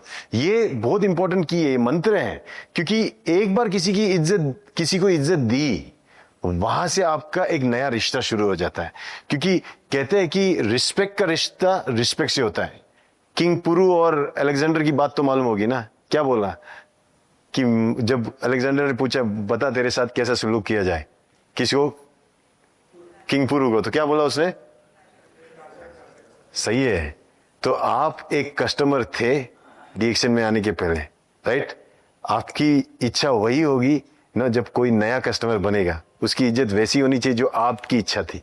हमेशा याद रखना, आप भले आज कोई भी रैंक पे पहुंच गए हो डीएक्शन में, लेकिन वो दिन मत भूलना जब आप पहली बार आए थे, वो दिन आपका जैसा था वैसे दूसरे का दिन भी है। तो रिस्पेक्ट करना सीखो। रिस्पेक्ट ये आपकी चाबी होगी आने वाले जो फॉर्च्यून की ताले की। ओके, वो आपके हर चीज को पूरा करेगी। यहाँ पे पहली चीज वो दिखती है। दूसरी चीज, वहां पे सवाल पूछ रहा है, तो सवाल पूछने के पहले वो जानता है मैं किससे सवाल पूछ रहा हूं। ओके, क्योंकि नॉलेज होना चाहिए। वो कह रहे कि कितने रेयर है भगवान, ऐसे मिलते नहीं है, बहुत बहुत रेयर है भगवान। क्यों? क्योंकि आप बड़े ही कुशल हो, आप बड़े ही ज्ञानी हो, आप बड़े स्मार्ट हो, आपको पता है कि आप कैसे बोधिसत्व को, अब बोधिसत्व मैंने आपको क्या बताया, क्या है, नदी मतलब बोधिसत्व। याद रखा, कोई व्यक्ति जिसके अंदर प्रॉस्पेरिटी है, जिसके बाहर प्रॉस्पेरिटी है, वो बोधिसत्व। और वही चीज हम बनना चाहते हैं, राइट और रॉन्ग। अंदर भी प्रॉस्पेरिटी, बाहर भी, मतलब घर में भी माल और बाहर भी माल, माला माल होना चाहिए। और यहाँ पे अगर आप देखा जाएगी कि वो कह रहे कि भगवान आप बड़े कुशल हो, आप बोधिसत्व को स्किलफुली बताते भी हो, उसको संभालते भी हो, सिखाते भी हो। तो भगवान एक अच्छा आदमी, देखो वो भी क्लियर कर रहा है, एक अच्छा आदमी मतलब जो पंचशील का पालन करे, ऐसा व्यक्ति अगर अपने अनुत्तरा सम्यक संबोधि, अनुत्तरा मतलब इसके ऊपर कुछ नहीं, सम्यक मतलब उसको जो चाहिए था सब मिल गया, इक्वल, और संबोधि मतलब उसकी जो नॉलेज है उस चीज की वो मिल गई। तो हमारी इसमें डीएक्शन में अनुत्तरा सम्यक संबोधि किसको बोलेंगे, किसको बोलेंगे? Yes, crown ambassador. ये हमारा पोजीशन हो गया। सिर्फ पोजीशन से नहीं होगा, क्या चाहिए बैंक में? दोनों। अब आपको दोनों चीजें याद रखनी है। अभी यहाँ पे दोनों चीज याद है। देखो, ऊपर वाले ने एक पैर पे चलना सिखाया, दो पैर पे चलना सिखाया है। हर चीज दो दो इस पे चीज देखने की, समता विपासना दोनों देखनी है। जब आप सांसें देखते हो, देखना एक चीज है, दूसरी चीज है गिनती भी हो। जैसे आपने देखा, आपको पोजीशन दिखता है क्राउन एम्बेसडर, आपको गिनती भी आनी चाहिए कितना आया है क्राउन एम्बेसडर के हिसाब से, राइट और रॉन्ग। डायमंड हो तो कितना आया है, और डायमंड भी हो, तो दोनों चीजें संभालनी। तो यहाँ पे वो कह रहा है कि अगर किसी को ऐसा है तो वो कैसे करे। क्या सवाल पूछ रहा है सुबुद्धि, कि वो अपना मन कैसे फोकस करे उस चीज की तरफ। मेरे को अगर डायमंड बनना है तो मैं कैसे बनूं। दूसरा, मैं ये जो भटकने वाले मेरे विचार है इसको कैसे दूर करूं। तो दो चीजें पूछ रहा है, how to focus on mind and how to control my thoughts. अभी विचार आप पैदा करते हो कि विचार आते हैं? विचार कहां से आते हैं? अनुभव से बेटा। अनुभव ही जिंदगी क्या। आप सब बुरे लोगों के साथ जाओगे और उनकी बुराई देखोगे तो विचार कैसे आएंगे? अच्छे लोगों के साथ जाओगे, अच्छा देखोगे क्या। तो विचार आपकी जो संगत होती है उससे आते हैं, आपके अनुभव से आते हैं। आप कोई भी चीज, तो इसीलिए आप कैसी संगत रखते हो। आप अगर डीएक्शन में हो, अगर आप मीटिंग्स में आओगे, लोगों को सुनोगे, सक्सेस स्टोरी सुनोगे, टेस्टिमोनियल सुनोगे, तो आपके अंदर विचार कैसे आएंगे? एग्जैक्टली। लेकिन आप इग्नोर करोगे, उधर नहीं जाओगे, वो नहीं करोगे, तो आपके पास क्या डीएक्शन का विचार भी आएगा? पूरे दिन में 24 घंटे में आपको शायद, अगर आप डीएक्शन की मीटिंग ही नहीं अटेंड कर रहे हो, कुछ नहीं कर रहे हो, तो आपके पास अगर वो एक ऑफर भी आएगी ना डीएक्शन की, आप उसको स्क्रॉल करके छोड़ दोगे, क्योंकि विचार ही नहीं है उसकी तरफ। लेकिन आप 24 घंटे अगर उसी में हो, आप बार बार उसके साथ हो, लोगों के साथ हो, संगत हो, तो आपको ना ऐसे हजारों, इसमें से भी कहीं भी लोगो भी दिख गया डीएक्शन का, आप रोक के देखोगे, अरे ये क्या है। ये ऐसा होता है माइंड। माइंड, अगर आपका विचार लाल गाड़ी के बारे में ही था, आपने ड्रीम बोर्ड पे लिख दिया रेड कार चाहिए, आप उस दिन जाना बाहर, कौन सी कलर की गाड़ी दिखेगी? दुनिया कुछ भी हो जाए, आप वही देखोगे जो आपका मन संस्कारित हुआ है जिससे। इसीलिए यहां पे ये कह रहा है कि जो व्यक्ति अच्छा है, और वो कैसे पता चलेगा अच्छा है? पंचशील का पालन करने वाला। पंचशील क्या होता है? अगर आप बिजनेस कर रहे हो, आपके अंदर एथिक्स ही नहीं रहेंगे, प्रिंसिपल्स ही नहीं रहेंगे, अगर डीएक्शन प्रोडक्ट बेच रहा है, अगर क्वालिटी कंट्रोल नहीं रहेगा, अगर उसका सिस्टम सिंसियर नहीं रहेगा। आज तक डीएक्शन की सबसे बड़ी खासियत यह है कि 1 रुपए का बोनस कभी किसी का चुकाया नहीं, ना कभी डिले हुआ है। इतने सालों में, 30 सालों में कितने भी चैलेंजेस हुए, पूरी दुनिया में बिजनेस करता है, लेकिन फिर भी ये कंपनी की सबसे बड़ी चीज है उसका डिसिप्लिन, उसके अंदर की एथिक्स, उसके प्रिंसिपल्स।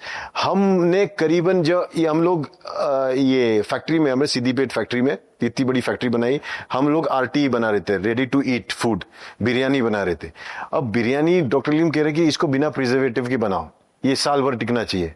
अब ये सवाल ऐसा सुन के हाँ सब हमारे जो क्वालिटी कंट्रोल विंट्रोल वाले बोलते कि ये आदमी क्या बोलता है यार, क्योंकि ऐसे ही एक चीज हमको ब्रिक हाउस बनाना था, बोलता है ईंटों का ब्रिक घर बनाने का, लेकिन उसमें स्टील और सीमेंट नहीं यूज करने का। अब वो आदमी ऐसे हो गए, जो इंजीनियर बोलता है मैं बनाऊंगा, उसको बोला बिना सीमेंट का, बिना इसके स्टील का स्ट्रक्चर बनाने का, वो भी 3 फ्लोर, वो ऐसा हो गया है। वो बोले चल बनाओ, तो बेचारा ट्राई करता था, वो ईंटें रखता था गिरता था, ईंटें रखता था गिरता था। हमने 2-3 महीना, हमने करीबन 8-10 लाख रुपए सिर्फ एक्सपेरिमेंट में खर्चा किए। मैं भी सोचो यार ये क्या कर रहा है, मतलब मैं बोला सोचो बड़ा आदमी है, बड़े आदमी के बड़े खिलौने रहेंगे। तो मैं चुपचाप अपना देखते बेटा, बोला है इसलिए कर रहा है वो, मैं चुपचाप बेटा हो गए, क्योंकि साइन तो मैं ही कर रहा था अप्रूव 2 लाख रुपीस, वो ईंटें टूट गई वापिस, सबका पगार, सब एक्सपेरिमेंट वालों का पगार भी हम ही दे रहे थे, वो बना रहे थे ईंटों का ये, वो ढहता था। फिर एक दिन छीट कर रहे क्यों नहीं हो रहा, अब हमको क्या मालूम क्यों नहीं हो रहा। फिर वो बनाओ अभी सामने, फिर सब लोगों ने अपनी आइडिया लगाई, और वहां पे पता चलता है कि होशियार कौन और बेवकूफ कौन। जब आइडिया लगाने की बात आती है ना, हाँ, सबसे पहले आइडिया आती है बेवकूफ की, सबसे पहले आता है, क्योंकि बेवकूफ बिना सोचे समझे अपनी आइडिया देता है, राइट। होशियार आदमी ना सबसे लास्ट देता अपना आइडिया, सबको देखता सब फेल हो गया, फिर वो जो किया वो नहीं करता है, अपना नया आइडिया देता है, वो चल गया तो अच्छी बात है, समझ में, और बड़ा स्मार्टली करता है। तो उस बंदे ने, हम लोगों ने वो बनाया, हमने एक्सपेरिमेंट किया, फिर ऐसी ईंटें रखी पहली बार, तो पहले वो गिरती थी, ओके, तो ईंटें ऐसे रखती थी गिरती थी, ऐसे कैसे यार। फिर कहीं तो हम लोगों ने कोशिश की यहां से क्रैक होता है, यहां से क्रैक होता है, तो एक काम करो चीटिंग करेंगे अपन डॉक्टर क्यों, तो यहां से क्रैक होता है ना, यहाँ पे थोड़ा सा ईंट लगा देंगे तो यहां से क्रैक नहीं होगा, और हम वो ईंटें लगाने शुरू कर दिए। तो ईंटें लगाते बैठे तो वो जहां क्रैक होती थी हमने वो रोक दिया, और वो रुक गया है। अब वहां से सिस्टम पता चला, फिर डॉक्टर लिम ने फिर अपना सिविल इंजीनियर है, फिर आर्किटेक्चर उन्होंने मैथ्स वगैरह करके फॉर्मूला बनाया, और हमने, अगर आप सिद्दीपेट कभी गए, वहां पे एक ब्रिक हाउस है, जरूर देखना, वो बहुत लाखों में बनाया है। ओके, इतने बेवकूफ उधर मुझे दिखे कि उसमें से जितने भी लोग उस प्रोजेक्ट में थे वो आज हमारे साथ नहीं है, आप समझ सकते हो। तो हमको छानने का काम भी उसने किया। तो हमको कभी कभी लगता है कि ये 10 लाख रुपया, 20 लाख रुपया जो गया वो वेस्ट गया, नहीं, उसने बहुत पैसे बचाए, क्योंकि वो जो कैरेक्टर्स थे वो सब चले गए उसकी वजह से। सो हमारे लिए वो एक ये बोलते हैं ना मच्छर पकड़ने वाला ट्रैप जैसा था वो। तो हमने वो किया। आज उसी के बेसिस पे हम अभी एक यूनिवर्सिटी बना रहे नागपुर में, बहुत जल्दी हम एक लैंड भी खरीदने वाले, और सोल मतलब SOUL शून्य open university of learning Nagpur में जरूर शुरू होगी, और वो पूरा का पूरा ब्रिक हाउस में बना रहा है। सोचो तो कैसे एक कोशिश, ओके, फिर आविष्कार में बनती है, ओके। और ये आपने कभी वर्ड सुना हो गया आर्किटेक्ट। आर्किटेक्ट जो वर्ड होता है ना, आर्क से होता है, जो आर्क से कुछ चीज बना सकता है वही आर्किटेक्ट होता है। और डॉक्टर लिम सही मायने में आर्किटेक्ट है, उन्होंने डीएक्शन को भी बनाया, आज वो एक सिंपल ब्रिक हाउस भी बना रहे और ईंटों से बना रहे। अच्छा, ये मैं इसलिए बता रहा हूं क्योंकि यहाँ पे वो फोकस होना बहुत जरूरी है, और डिस्ट्रैक्टिंग थॉट्स से दूर होना बहुत जरूरी है। और यहाँ पे सुबुति वही पूछ रहा है कि एक अच्छा व्यक्ति, पंचशील पालन करने वाला व्यक्ति, जो किसी आई शैल नॉट हार्म, मतलब किसी को चोट नहीं पहुंचाऊंगा, मैं जो अपना नहीं है वो नहीं लूंगा, जो मैं कभी भी किसी की शांति को भंग नहीं करूंगा, मैं कभी ऐसा क्या होता है झूठ नहीं बोलूंगा, या कभी ऐसा बड़े चढ़ के बात नहीं करूंगा, अपनी जुबान पे लगाम रखूंगा, और कभी भी कोई नशे वाली चीज नहीं करूंगा, ना बातों से ना व्यवहार से। तो ये पांचों करने वाला व्यक्ति को अगर कुछ चीज पानी है, अच्छा, क्योंकि हम बोलते हैं ना सर अच्छा तो हूं ना सर, क्यों मेरे को सक्सेसफुल नहीं होता? मैं तो इतना अच्छा काम कर रहा हूँ, मैं बहुत सिंसियर हूँ, मैं बहुत ओबीडियंट हूँ, मैं सब कुछ सही कर रहा हूँ, फिर क्यों सर मुझे सक्सेसफुल नहीं मिलता? क्यों मैं एक ग्रेट इंसान नहीं बन सकता? तो उसका आंसर यहाँ पे मिलेगा आपको, क्योंकि how to focus your mind and how to control your thoughts. तो बुद्ध वापस उसको बताता कि तुझे तेरा सवाल यही था ना? बोलता हाँ यही था। तो अभी सुन, मैं तुझे समझाऊंगा। तो वो क्या बोलता है? मैं उत्सुक हूं सुनने के लिए। आपके अंदर उत्सुकता होनी चाहिए। उत्सुकता ही आपको नेक्स्ट लेवल पे लेके जा सकती। एक्साइटमेंट नहीं रहेगा तो आप डीएक्शन भी नहीं कर सकते। हमारे प्रोफेसर का एक बड़ा ही फेमस डायलॉग है। व्हाट? क्या है बताओ संतोष, क्या है डायलॉग? इंटीरियर एंथुजियाज्म है। Are you excited? ऐसे बोलते हैं, आर यू एक्साइटेड? अगर आप एक्साइटेड नहीं हो तो आप कुछ नहीं कर सकते। एक्साइटमेंट चाहिए कोई भी चीज में, कुछ भी हो, मामूली सी मामूली चीज भी करते होगे ना, फुल एक्साइटमेंट चाहिए। भले आपको एक ही आंवला मिला हो पेड़ से, वो आंवले को आपने फुल एक्साइटमेंट खाया ना, जिसको 10-20 मिले ना वो भी सोचे कि उसके आंवले में कुछ तो खास था। राइट और एक्साइटमेंट। देखो आपको 1000 रुपए का पगार मिला, जिसको 1 लाख का मिला, 1000 रुपए वाला जो नाचते जाएगा ना, तो शाम को अभी हम मैं टर्की में गया था, अवार्ड्स दे रहे थे। ओके, तो बाकी सब लोग crown diamond, executive crown, triple crown diamond ऐसे चल रहे थे। एक बंदा आया, उसको मिला था स्टार एजेंट। मैंने सिर्फ अनाउंस किया स्टार एजेंट, ओके, और उसका मैंने इंस्टाग्राम पे फोटो और वीडियो भी डाला है। उसका सिर्फ मैंने अनाउंस किया स्टार एजेंट। मुझे सोचा स्टार एजेंट के लिए आएगा वो बंदा। वो जो आया, ऐसा लगा यही बन गया क्राउन एम्बेसडर। वो जो नाचते धीरे धीरे पूरे दुनिया को ऐसे ऐसे करते करते आ रहा था, म्यूजिक चल रहा था। जो 2 मिनट का था उसने वो 10 मिनट लगा दिया। इसको गले मिल रहा, उसको गले मिल रहा। मैंने सोचा माशन विशन देगा ये सब कुछ।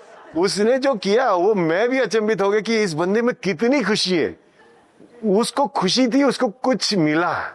आप सोचो आपको क्या मिला, उसकी खुशी रखो ना।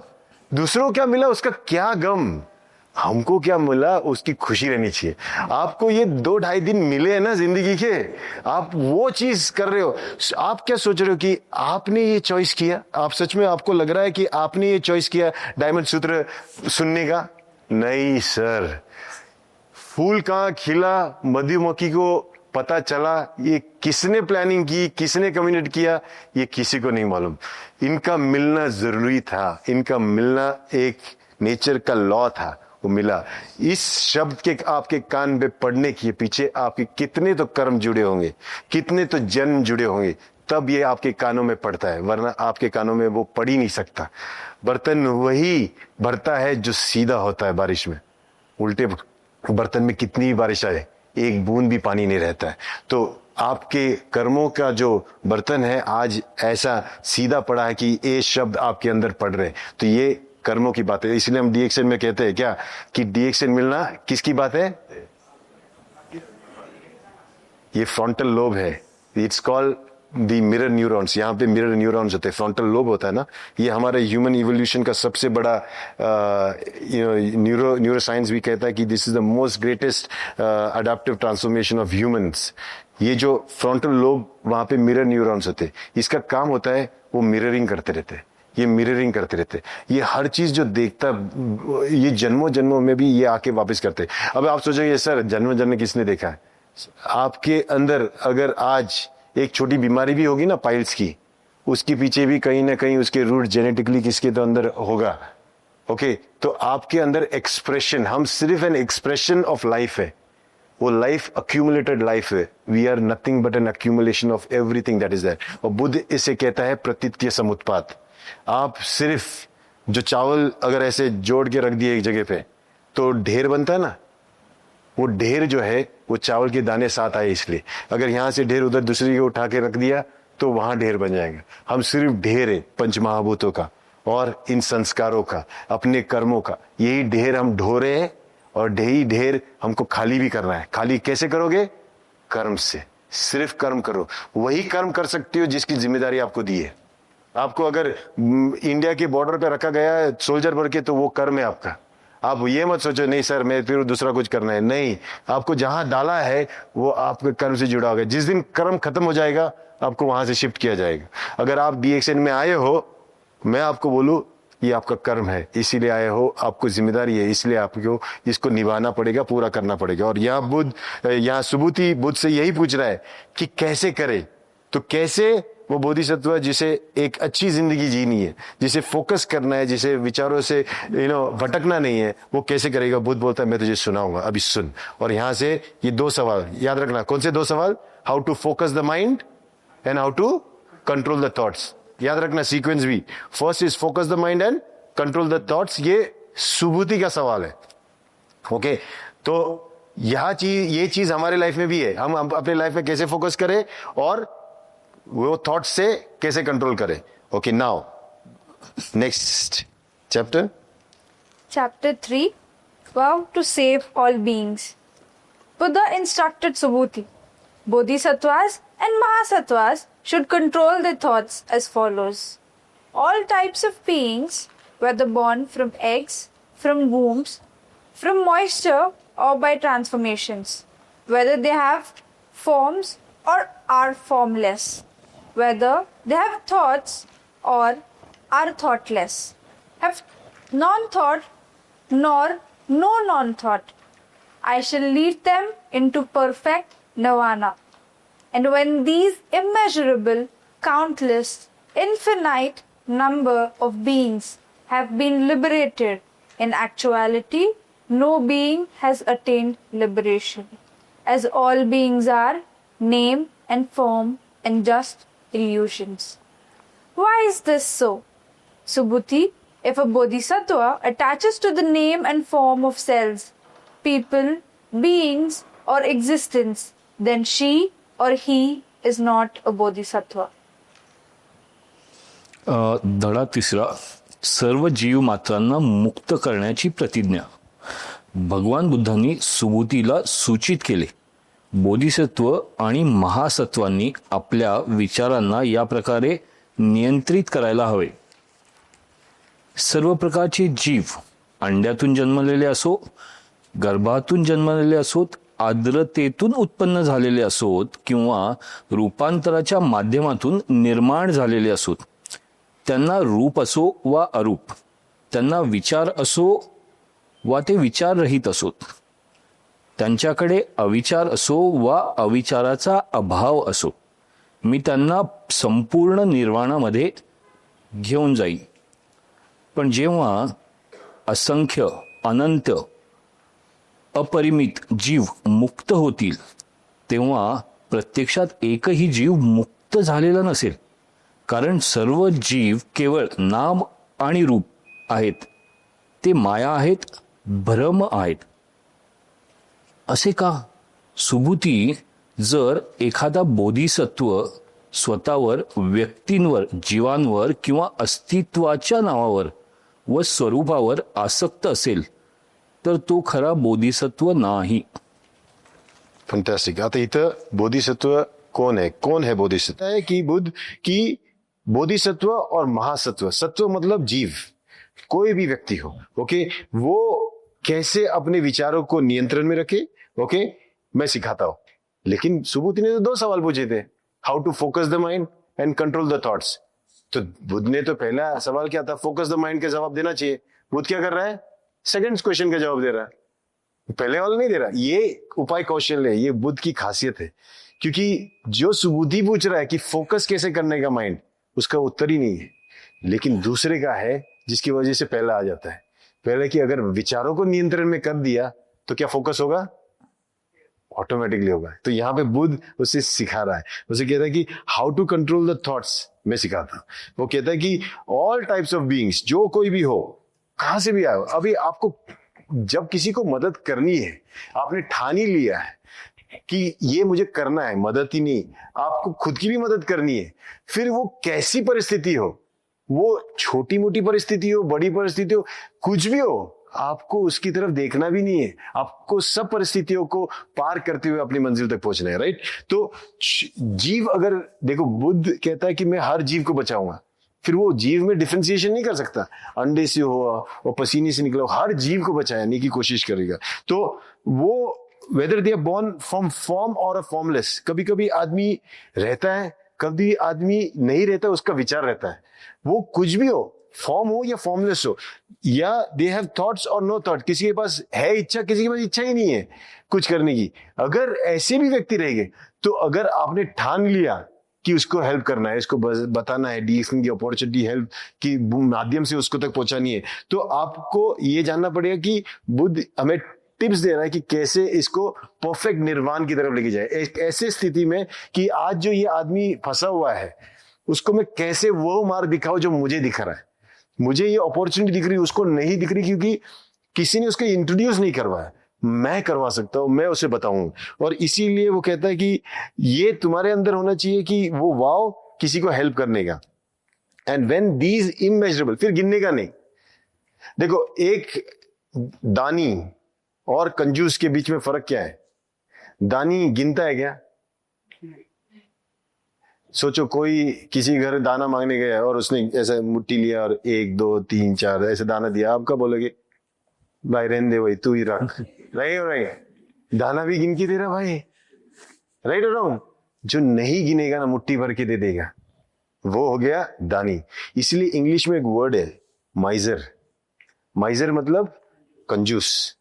माइजर से बनता है और एक वर्ड माइजरेबल, मिजरेबल, मतलब मजबूरी। ओके, तो जिंदगी में अगर तुम मजबूर हो तो शायद तुम कंजूस हो। तुम कंजूस हो इसीलिए मजबूर हो। तो याद रखना, दानी जो होता है वो गिनता नहीं है। अगर तुमने सोचा मैं डीएक्शन का नेटवर्कर बनना चाहता हूं, पहली क्वालिटी आपके अंदर होनी चाहिए first. Okay, now this is where your points will come कि आपको बोधिसत्व कैसे बनना है। पहले तो आपने कसम खानी है कि क्या करना है आपको। गोल्स होने चाहिए, आपने क्लियरली गोल्स लिस्ट डाउन करने क्या है।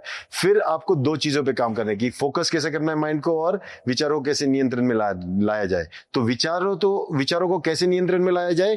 पहला चीज, आप किसी भी कोई भी अपॉर्चुनिटी हो, प्रोस्पेक्ट हो, उसमें आप डिस्क्रिमिनेशन नहीं करोगे, भेदभाव नहीं करोगे। फिर वो इस्त्री करने वाला आपके घर का आदमी हो या फिर कोई बड़े बिजनेस का टाइकून हो, आप उसको और दोनों को अपॉर्चुनिटी सेम दोगे, क्योंकि डीएक्शन की अपॉर्चुनिटी दोनों के लिए सेम है और आपको वही करना है, राइट और wrong? We do not differentiate, non differentiation, उतने ही पैशन से दोनों को सिखाना। नहीं तो लोग क्या करते हैं हमारे इसमें डीएक्शन में, मैंने देखा डीएक्शन, नहीं सर, तो ना एक्चुअली ये छोड़ो, ये तो क्या है 8th पास है, वो है ना सर, वो डॉक्टर है, वो ज्यादा अच्छा है, उसको अगर हम थोड़ा समझाएंगे ना वो बिजनेस करेगा। वो शायद 8वीं पास है ना, वो डॉक्टर से 10 गुना, 1000 गुना, लाख गुना ज्यादा बिजनेस करेगा। तुम डिफरेंशिएशन मत करो। मैं ये नहीं बोल रहा कि डॉक्टर नहीं करेगा, मैं बोला कि तुमने भेदभाव कर लिया, फंस गए, तुम नहीं बनते बोधिसत्व। क्योंकि भेदभाव करने वाला बोधिसत्व नहीं होता है, भेदभाव करने वाला नेटवर्कर नहीं होता। सबको समान देखने वाला, सबको समान अपॉर्चुनिटी देने वाला, सबको समान इंफॉर्मेशन देने वाला, वो होता है बोधिसत्व। और यहाँ पे क्या कहा गया कि वो इन लोगों के बीच में कभी डिफरेंशिएशन नहीं करेगा, वो मेजर नहीं करेगा। अच्छा, वो दूसरी चीज नहीं करता, वो गिनता नहीं, आज 2 ही लोगों को मिलना है। हाँ, ये नहीं, मैंने देखा है लोग ऐसे करते, you have a target, you have to do 10। अरे लेकिन मेरे सामने 1000 लोग हैं ना, लेकिन नहीं मैं 10 ही बोलूंगा। ऐसे करोगे तुम? 990 को छोड़ोगे? नहीं सर, जितना भी मिले, जब भी मिले, जहां पे भी मिले, बिना गिने मेरा प्रोस्पेक्टिंग चलती रहेगा। हमारे एक क्राउन एम्बेसडर है भरत गर्ग के नाम पे, ओके, उनके साथ प्रोस्पेक्टिंग कहाँ की गई थी पता है? कहाँ की गई थी? ट्रेन में, बाजू में पैसेंजर था वो। पैसेंजर से वो आदमी की जिंदगी बदल गई। उसको किसी ने बोला, प्रोस्पेक्ट बन गया, बिजनेसमैन बन गया। आज जिसने बोला वो गायब, मतलब वो उतना नहीं पहुंच पाया जहां ये पहुंच पाया। एक बच्चा, यंगेस्ट, ओके, तो ये कैसे हो पाया? क्योंकि जिसने वो प्रोस्पेक्टिंग किया उसने मेजर नहीं किया कि मेरे को ऐसे टर्म्स एंड कंडीशंस आएंगे ना सर, तो अग्रीमेंट साइन करने को बहुत मुश्किल होती है। सोचो आप किसी से कुछ कर रहे हो, तो टर्म्स एंड कंडीशंस ऐसा अगर आ गया तो आप साइन करोगे? तो पहले तो पढ़ोगे, साला 1 मिनट रुको, ये 10 पॉइंट क्या लिखे, पहले पढ़ने दे। 10 पॉइंट तुमने लिखे क्या टर्म्स एंड कंडीशन में, उसके बाद ही साइन करूंगा। जहां टर्म्स एंड कंडीशन नहीं है वहां पे साइनिंग अथॉरिटी अग्रीमेंट बहुत जल्दी होता है। और मैंने देखा है डॉक्टर लिम के साथ ना, मैं पहले सोचता था बड़ा बिजनेसमैन, बड़ा लॉयर भी रहेंगे, ऐसे टर्म्स एंड कंडीशन। ऐसे नहीं भाई साहब, अपना प्लेन उठा के जाते एक जगह पे, बोला कहाँ जा रहे हो, चलो अपन जाते। फिर हम गए एक जगह पे, बोले कि क्या देखने जा रहे? बोट। बोला बोट? चलो मैं बोला वापिस वही सोचता हूँ, अमीर की शौक अलग रहेंगे। वोट देखने गए, फिर एक ऐसा एक बीड़ी पीने वाला एक आदमी था, उसके पास ले गए, वो हम किसी तरह चढ़ते वो बोर्ड के पास गए, इतनी लकड़ी की बोर्ड थी, वो देखने गए। ओ मैं बोला ये बोट देखने के लिए डॉक्टर लिम के पास इतना टाइम है, ये उम्र में तकलीफ लेके बोट क्या देख रहा है। हाँ, तो मेरे को बोल रहा है कि ये बोट अपने को खरीदनी है, ये one of the rarest boats है, ये आर्ट खत्म हो रहा है। क्या है, बोट बोट है यार, उसमें क्या है। तो इस बोट में थोड़ा भी लोहा नहीं यूज करते ये लोग, कीले भी लकड़ी के हैं। बोला अच्छा इसमें क्या अद्भुत चीज है। बोला नहीं यही चीज देखने के लिए। अब मैंने बोला चलो ठीक है। अब वहां पे जो डॉक्टर उस इंसान से बात कर रहा था ना, तब मेरे को लग रहा था अभी इनके बोल चलो डील डन, आइए वो लॉयर भी रहेगा, अग्रीमेंट कुछ नहीं, सिर्फ कहने पे ओके डन कॉन्ग्रेचुलेशन, ये वो डील डन। अब मैं बोला ये हवा में गोली मार रहा है। नहीं, वो डील डन था, वो उनकी मुंह से निकली हुई बोली गोली से भी पावरफुल है। मैंने वो चीज सीखी कि कभी कभी टर्म्स एंड कंडीशंस तुम्हारी ग्रोथ को रोकती है। तुम्हारा एक्शन उस वक्त, उस डिसीजन, वहां रिलेशनशिप वो चीज को वहां से शुरू करता है। टर्म्स एंड कंडीशन तो बाद में कर लेना, अगर लड़की पसंद आ गई ना तो शादी बाद में कर लेना, पहले रिश्ता बना लेना, राइट और रॉन्ग, वो बाद में होगी। लेकिन first and foremost is to build a relationship, और relationship is the key. And यहाँ पे we have to understand that अगर आपको कोई रिलेशनशिप में, तो आप टर्म्स एंड कंडीशन में डालो, मेजर मत करो। मेजर करोगे खत्म। आप वहां पे देखो, सिंधी से एक चीज सीखो धंधे का, सिंधी गिनता नहीं है, इसका दिल बड़ा होता है, ले लो, राइट और रॉन्ग। पिंपरी में हम देखते हैं ना वाला, ले लो सर एक आप ही खा लो, या कुछ जो दिल बड़ा रखता ना उससे लोग जुड़ते हैं। जुड़ते कि नहीं जुड़ते। हम लोगों को बोलते हैं सर है क्या टूथपेस्ट बहुत अच्छा है, हाँ ठीक है, अच्छा थोड़ा सा इसे एक प्लास्टिक बैग में डाल के देते, ये ट्राई करो। वो इतना प्लास्टिक बैग में डालने वाला कोई आदमी ट्राई नहीं करेगा, डस्टबिन में डाल के फेंक देगा, राइट और रॉन्ग। आपने अगर छोटी सी दे दी तो उसको दे दिया, अरे यार उसने मेरे को दी, उससे कोशिश करेंगे वो ट्राई करने की एक्सपीरियंस। तो आप देना सीखो। अगर जमीन में दाना नहीं डालोगे फसल नहीं आएगी। अगर आपको प्रोस्पेक्टिंग करना है तो आपको इमेजरेबल रिलेशनशिप बनाने पड़ेंगे, गिनो मत, वेरी वेरी इंपॉर्टेंट। और यहां पे कहता है कि infinite number of beings have been liberated. आपने अगर बहुत लोगों को प्रोस्पेक्टिंग किया, इन एक्चुअलिटी आपने कुछ नहीं किया, आपने सिर्फ मेरी बात लेके उधर तक पहुंचाई, डीएक्सी की बात लेके यहां तक पहुंचाई। कौन सा बड़ा काम किया? प्रोस्पेक्टिंग करना बहुत बड़ा काम नहीं है, आपने वैसे ही काम किया। तो आप गिनो मत कि आप बहुत बड़े प्रोस्पेक्टर हो, ये वो आपने काम किया। काम कब है? जब वो साइन करेगा, जब उसने मांगा उसको हेल्प करना है, वो सर्विस आपका काम है। मार्केटिंग, एडवर्टाइजिंग, साइनिंग ये काम नहीं है। तो लिबरेशन क्या है? वो ईगो मत रखो कि मैंने 20 किया प्रोस्पेक्ट किया। 20 प्रोस्पेक्ट करने से अच्छा एक प्रोस्पेक्ट करता, लेकिन उसको सर्व करता, उसको कन्वर्ट करता, उसको ट्रेन करता, उसके थ्रू बिजनेस लाता, then it makes that you are doing something. So यहाँ पे एक है कि in actuality you have not done anything, you know, infinite number of beings have been liberated. In actuality, no being has attained liberation, as all beings are name and form and just illusion. वो सिर्फ माया है। आपको लगता है आपने बहुत किच किया, नहीं, आपने किया है वो कहां दिखेगा पता है? आपके बोनस में। मुझे मत बताओ आपने कितना काम किया, मुझे बताओ आपने कितना अर्न किया। क्योंकि आपने कितना पढ़ाई किया। बच्चा बोलेगा पापा मैं दिन रात पढ़ता हूं ये वो, और लेके आता है अंडा। पापा मैंने इतनी मेहनत की। अरे बेटा वो तूने मेहनत क्या की मुझे नहीं मालूम, लेकिन मिला तो तुझे अंडा ही है। अब अंडे का करे क्या, राइट नो? तो ये बहुत इंपॉर्टेंट है। अगर आज हमारे बैंक अकाउंट में डीएक्शन से अंडे आ रहे हैं तो कुछ तो गड़बड़ी है, राइट नो? हाँ, तो बहुत इंपॉर्टेंट है कि हमको हमारा जो लाइफ है प्रॉस्पेरिटी वाला वो देखना है। तो हमारे बैंक अकाउंट में क्या होता है, कोई भी चीज, you are a professional, it should be visible कि तुम्हारा कंट्रीब्यूशन तुम्हारे फाइनेंशियल लाइफ को बदल रहा है। जब तक प्रॉस्पेरिटी नहीं आती, विष्णु भला सोया रहेगा, लक्ष्मी पैर दबानी चाहिए, राइट नो? लक्ष्मी नहीं दबाएगी तो विष्णु का कोई वैल्यू नहीं। समझ में? तो तुमको ये जानना बहुत जरूरी है कि money is an indicator of your effort, and इसीलिए अर्न गुड मनी। यहाँ पे ये चीज रहे कि किसी चीज को नेम एंड फॉर्म, नाम और रूप क्या होता है? किसी चीज से जुड़ जाना। मैं नाम, मैंने इतना किया, मेरे ऐसा हो, मेरा स्वरूप ये नाम और रूप है। ये आपको कुछ नहीं, वो वैसा जहां पे कैटेगरी आया इतना उतना जो मेजर किया जा सकता है, जो किसी कंटेनर में डाला जा सकता है, वो सब नेम एंड फॉर्म है। जो मेजर नहीं किया जा सकता, देखो एक ग्रेटेस्ट प्लेयर आप देख लो, कोई भी ग्रेट प्लेयर, सचिन तेंदुलकर ले लो, मेसी ले लो, फुटबॉल प्लेयर्स ले लो, कोई भी एक्टर ले लो, ये लोग गिनते नहीं है। ये लोग मैं इतना दे रहा हूं उतना, वो लोग करते जाते हैं, वो बहते जाते हैं। वो सिर्फ उनकी एक ही मंजिल रहती, समंदर, सम्यक संबोधि, अनुत्तरा सम्यक संबोधि। तो आपको अगर कुछ बनना है ना, बहना सीखो, और बहने के लिए डीएक्शन में कहना सीखो। जब तक कहना सीखोगे, जब तक बोलते रहोगे, डीएक्शन आपका मंत्र होना चाहिए, जाप होना चाहिए, हर चीज में डीएक्शन। डीएक्शन क्यों?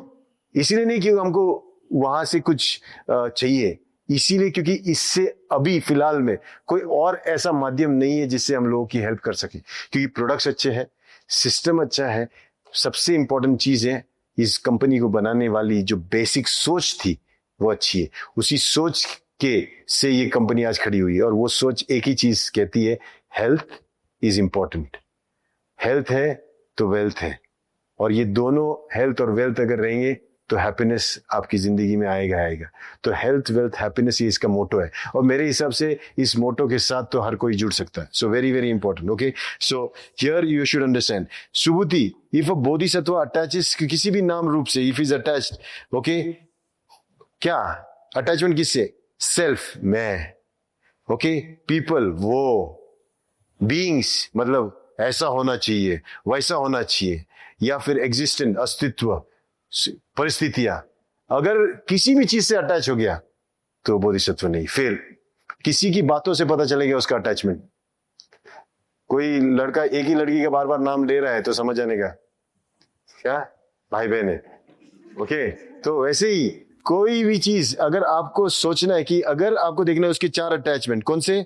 मैं से अटैच्ड है, हर चीज में मैं आता है, भाई ये बोधिसत्व नहीं है। अगर कंप्लेन करता है, वो ऐसा वैसा वैसा वैसा, इसके बारे में, उसके बारे में, दूसरों के बारे में, if he is a people talker about other people, समझना है बोधिसत्व नहीं है। तीसरा, अगर वो क्या है, बीइंग्स के बारे में बात है, बीइंग मतलब ऐसा होना चाहिए, इफ दिस इज ऐसा, इफ ये ऐसा होगा, अगर वो ऐसा होगा, अगर इतना सिस्टम रहेगा, समझने का ये बोधिसत्व नहीं है। और जो एग्जिस्टेंस की बात करें, मतलब परिस्थिति की, अगर परिस्थिति ऐसी होगी, परिस्थिति वैसी होगी, अगर नर्क में अगर सब कुछ अच्छा होगा तो स्वर्ग बनेगा, भाई साहब आप भ्रम में हो, आप बोधिसत्व नहीं हो, आप एक माया हो, और माया से मुझे दूर रहना है। ऐसे व्यक्ति से 10 नहीं 100 कदम पीछे जाना, समझ में, क्योंकि ये आपको उसकी दुनिया में लेके जाएंगे, और उसकी दुनिया सिर्फ कल्पनाओं की दुनिया होती है, कुछ नहीं होते वहां, सिर्फ मुर्गियां हवा में उड़ती है, एक अंडा नहीं देती है, समझ में है ना? वो मुर्गी काट सकते हो ना, खा सकते हो ना, अंडा कुछ नहीं मिलेगा उधर, सिर्फ मुर्गियां मिलेंगी उड़ती हुई, तो समझ में, ऐसे पोल्ट्री फार्म में जाना नहीं। ओके, अपनी जिंदगी कॉमन सेंस यूज करना।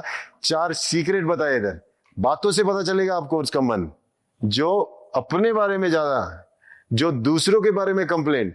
तीसरा, जो स्थितियों के बारे में कि ऐसी होनी चाहिए, वैसे होनी चाहिए, और जो परिस्थिति के बारे में बात करे, कंडीशंस अप्लाइड, ऐसे व्यक्तियों से दूर रहना, क्योंकि they are measuring, they are calculating, they are miser, they are miserable.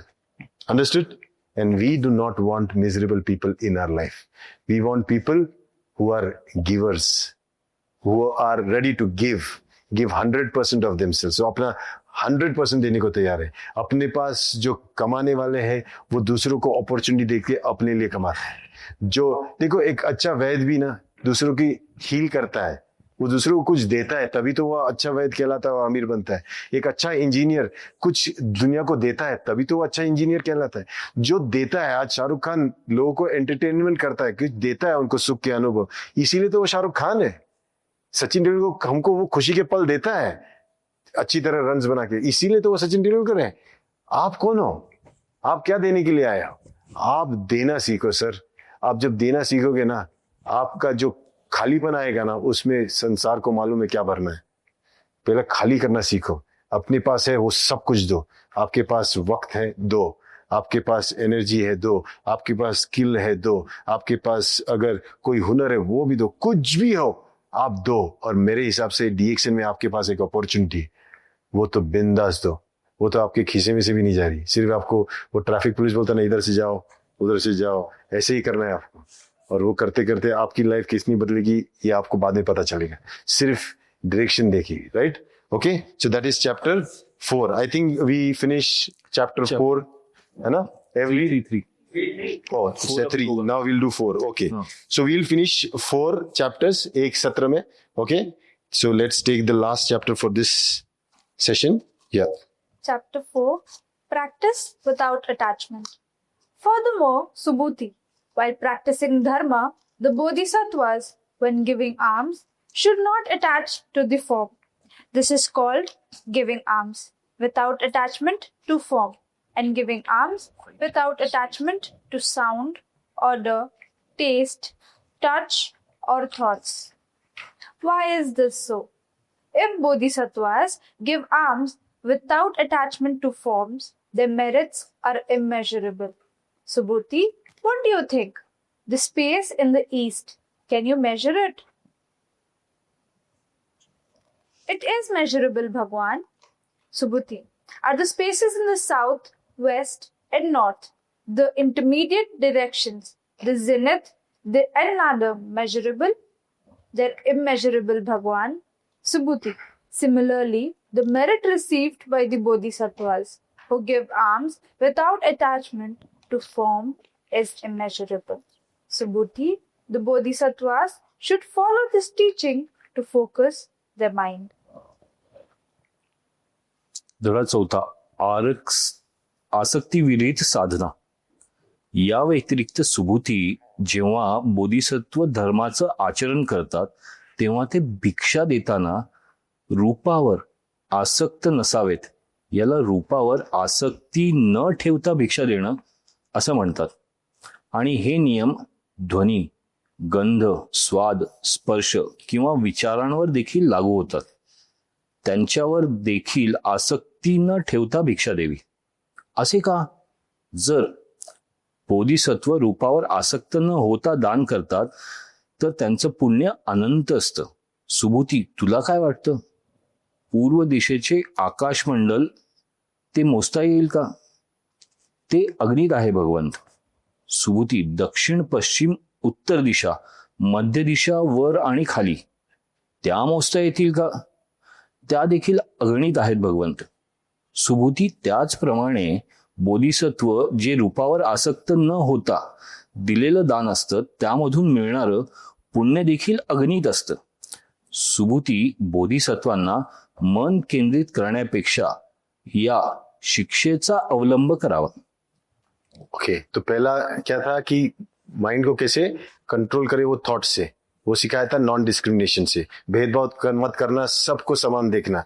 यहाँ से आपके थॉट्स कंट्रोल में रहेंगे. जब भेदभाव ही नहीं करोगे तो क्या है, सब समान है ना, तो फिर काय का.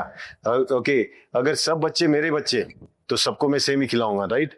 उसी तरह अगर आप रखोगे तो आपके जो विचार है आप उसको कंट्रोल में कर सकते हो. लेकिन यहाँ पे अभी बुद्ध सिखा रहा है कि फोकस कैसे करना है. तो फोकस तब किया जाता है जब आप गिनती नहीं करते हैं, जब मेजर नहीं करते हो. ओके, तो यहाँ पे इमेजरेबल मतलब जो चीज आपने की, गिना तो फोकस गया. आपको कुछ पाना है तो गिन के पा नहीं सकते बिना गिने. आपको जैसे उन्होंने बताया, क्या हम ईस्ट, वेस्ट, नॉर्थ, साउथ ये मेजर कर सकते हैं? नहीं कर सकते ना, कि वो एक सिर्फ डायरेक्शन है.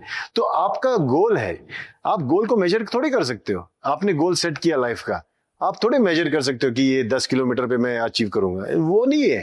गोल आपका पर्पस ड्रिवन है, आपका उद्देश्य से जुड़ा हुआ है, और उसको आप मेजर ही नहीं कर सकते. तो मैंने 2 घंटा दिया, 1 घंटा दिया, 10 घंटा दिया, 10 लोगों से मिला, 20 लोग, इससे नहीं हो सकता. वो डायरेक्शन में आप चल पड़े तब तक, जब तक आप उस मंजिल को नहीं मिलते. शायद जिंदगी निकल जाए, कभी ना मिले, लेकिन आपका सफर जो है उस दिशा में तरफ चला गया था. लोग आपको तभी देखेंगे, आपको पता भी नहीं चलेगा आप कितनी लंबी दौड़ करके गए उस दिशा में. इसीलिए ऐसा नहीं है कि मंजिल आपको खत्म हो जाएगी, आपको उसकी दिशा की तरफ लेके जाएगी, और वो बहुत इंपॉर्टेंट है. आज सबसे ज्यादा प्रॉब्लम लोगों का इसलिए है कि लोग भटके हुए हैं. किस दिशा में जाना यही नहीं मालूम. दिशा तब होगी जब आपने किसी तरह अपना गोल सेट कर दिया और फिर उस दिशा की तरफ बिना गिने, बिना किसी मेजर के आप काम करते गए. तो यहाँ पे बुद्ध कहता है कि किसी भी रूप से आसक्ति नहीं रखते हुए ना। रूप जब आप बात करते हो ना, जब रूप मतलब जो पंच ज्ञानेंद्रिय है, मतलब ये 5 आँख कान नाक, इससे जुड़ के अगर आप कुछ करोगे तो सीमित रहोगे, इसको गिनोगे ही नहीं, इसको आप सीमित करो। मतलब इन 5 इंद्रियों से जुड़ा प्लस मन से जुड़ा हुआ जो विचारों का केंद्र है, उससे भी आप जब परे हो जाते हो तब आप गिनना छोड़ दोगे। क्योंकि आंखें जो है ना, ये चाहेगी कुछ, कान है ना ये भी चाहेगा, ये जुबान कुछ चाहेगी, ये चमड़ी कुछ चाहेगी, ओके, ये हर चीज कुछ ना कुछ, नाक भी कुछ चाहेगा, हर चीज चाहत करती है। जहां चाहत आ गई वहां आपकी जो है वो मेजर आ गया कि इतना ही चाहिए। जिसके पास प्रेफरेंसेस आते हैं ना, एक लाउजू के एक जो सिंग सिंग बिंग करके, नहीं लाउजू का ये है which is that called, Lao Tzu का एक किताब है। तो लाउजू ये फिलोसोफर ये कहते हैं कि जो आदमी प्रेफरेंसेस रखता है लाइफ में, प्रेफरेंसेस अगर रख दिया उसका दुख शुरू हो गया। मुझे ऐसा ही चाहिए, मुझे वैसा ही चाहिए, मैं ऐसा ही करूंगा, मैं वैसा ही करूंगा, ऐसा आदमी कभी प्रगति नहीं कर सकता। जो प्रेफरेंसेस ही नहीं रखता लेकिन परिस्थिति के साथ अपने आप को ढालता है, अपने आप को एडजस्ट करता है, वही व्यक्ति आगे चल के हर परिस्थिति में अपने आप को उत्तीर्ण पाता है। तो सबसे इंपॉर्टेंट चीज यहां पता है कि ये प्रेफरेंसेस कौन करता है? इंद्रिय करते। अगर कोई चीज, मेरे को खाना ऐसा ही चाहिए, मेरे को ये एनवायरनमेंट ऐसा ही चाहिए, मेरे को वैसा ही चाहिए, खत्म। इसलिए हमारे शून्य में हम बोलते हैं कि अगर आदमी दिखा तो उसको बोलना शुरू करो, अगर जगह मिली वहां बैठना शुरू करो, कोई प्रेफरेंस नहीं, जहां मिला वहां पे आपका दरबार। और यही चीज अगर आप देखोगे, नेटवर्किंग भी वैसे ही है, आपको कोई प्रेफरेंसेस नहीं रखने हैं, ऐसा वैसा ये वो, तो खत्म। जहां पे प्रेफरेंस की इस बात आदि आ गई, समझने का खत्म, यहाँ कुछ नहीं होने वाला। ये इतने प्रेफरेंसेस रखने वाला आदमी क्या करने वाला? कुछ नहीं करने वाला। कि इसीलिए आपको लाइफ में ये जानना चाहिए कि 5 इंद्रिय और विचारों का भी प्रेफरेंसेस में अगर आप अटक गए तो आप फंस गए, आप उसमें से निकल नहीं पाओगे। क्यों? क्योंकि जो आदमी ये 5 इंद्रियों और विचारों के इसमें फंस गया, वो हर चीज गिन गिन के करेगा। और जो गिन गिन के करता है ना, उसकी सिर्फ मिलता है, उसको गिनने लायक ही मिलता है। और गिनने लायक हमेशा कम ही होता है, राइट और रॉन्ग? आपको अगर सोचो, एक सैलरी वाला आदमी अपनी सैलरी गिनता है, राइट और रॉन्ग? बिजनेस वाला गिनता है क्या? समझ में? बहुत इंपॉर्टेंट। तो गिनोगे, 8 घंटा गिनोगे तो सैलरी भी गिनने वाली मिलेगी। बिना गिने मेहनत करोगे अपने बिजनेस में तो बिना गिनने वाली धन की प्राप्ति होगी। और इसको कहते हैं पुण्य। पुण्य जो होता है आपके कर्म से जुड़ा होता है, आप जैसा करोगे वैसा आपको मिलेगा। और यहाँ पे ये कहते हैं कि आप 2 चीजें करो। पहले नॉन डिफरेंशिएशन, ओके, भेदभाव नहीं करना है, ओके। और दूसरा जो चीज है कि आप जो है इमेजरेबल, मतलब आप गिनती नहीं करोगे और अटैचमेंट नहीं रखोगे। तो जैसे डिटैचमेंट कैसे रखना है? जैसी परिस्थिति वैसा मैं। रोम में गए तो रोमन, बराबर है ना? चाइना में गया तो भले भात खाते थे, उधर डायरेक्ट नूडल। किसी ने पूछा क्या फेवरेट नूडल, अच्छा तुम ही नूडल खाता है, ये ले भाई। तुमने उधर बोल दिया नहीं मैं कभी नूडल नहीं खाता। तो मैं आपको रियल बताता हूँ, मैं पोलैंड गया था तो ये लोग सब खाना खाने बैठे थे। तो मेरा स्वभाव था, मेरा नेचर ऐसा है कि मैं मांगता नहीं हूँ, तो मैंने नहीं मांगा खाना और साले ने दिया नहीं। मैं बैठा रहा उधर, वही सोचा अभी पूछेगा कोई, किसी ने भी नहीं पूछा। सब लोग खा पी के अपना हाथ धो के फिर सब हो गया, सो लेट्स गो। मैं अपना सारा पानी भी नहीं पिया, क्योंकि पानी भी उधर खरीदना पड़ता है। पानी भी नहीं, सबका मुंह देखे सब लोगों ने अपना ये खा पी के अपना हाथ भी पूछे, हंसते खिलते निकले। मैं उस दिन उपास ही गया। उस दिन मैंने जिंदगी में सीखा एक चीज, नहीं वो लोग जो करते हैं, जो एंजॉय, वो मैं भी मांगना चाहिए। मेरे को भी ये बहुत पसंद है, वो पसंद हो ना हो वो पसंद। उसके बाद तो मैंने फिर हर चीज जो भी है कभी वापस नहीं रहा।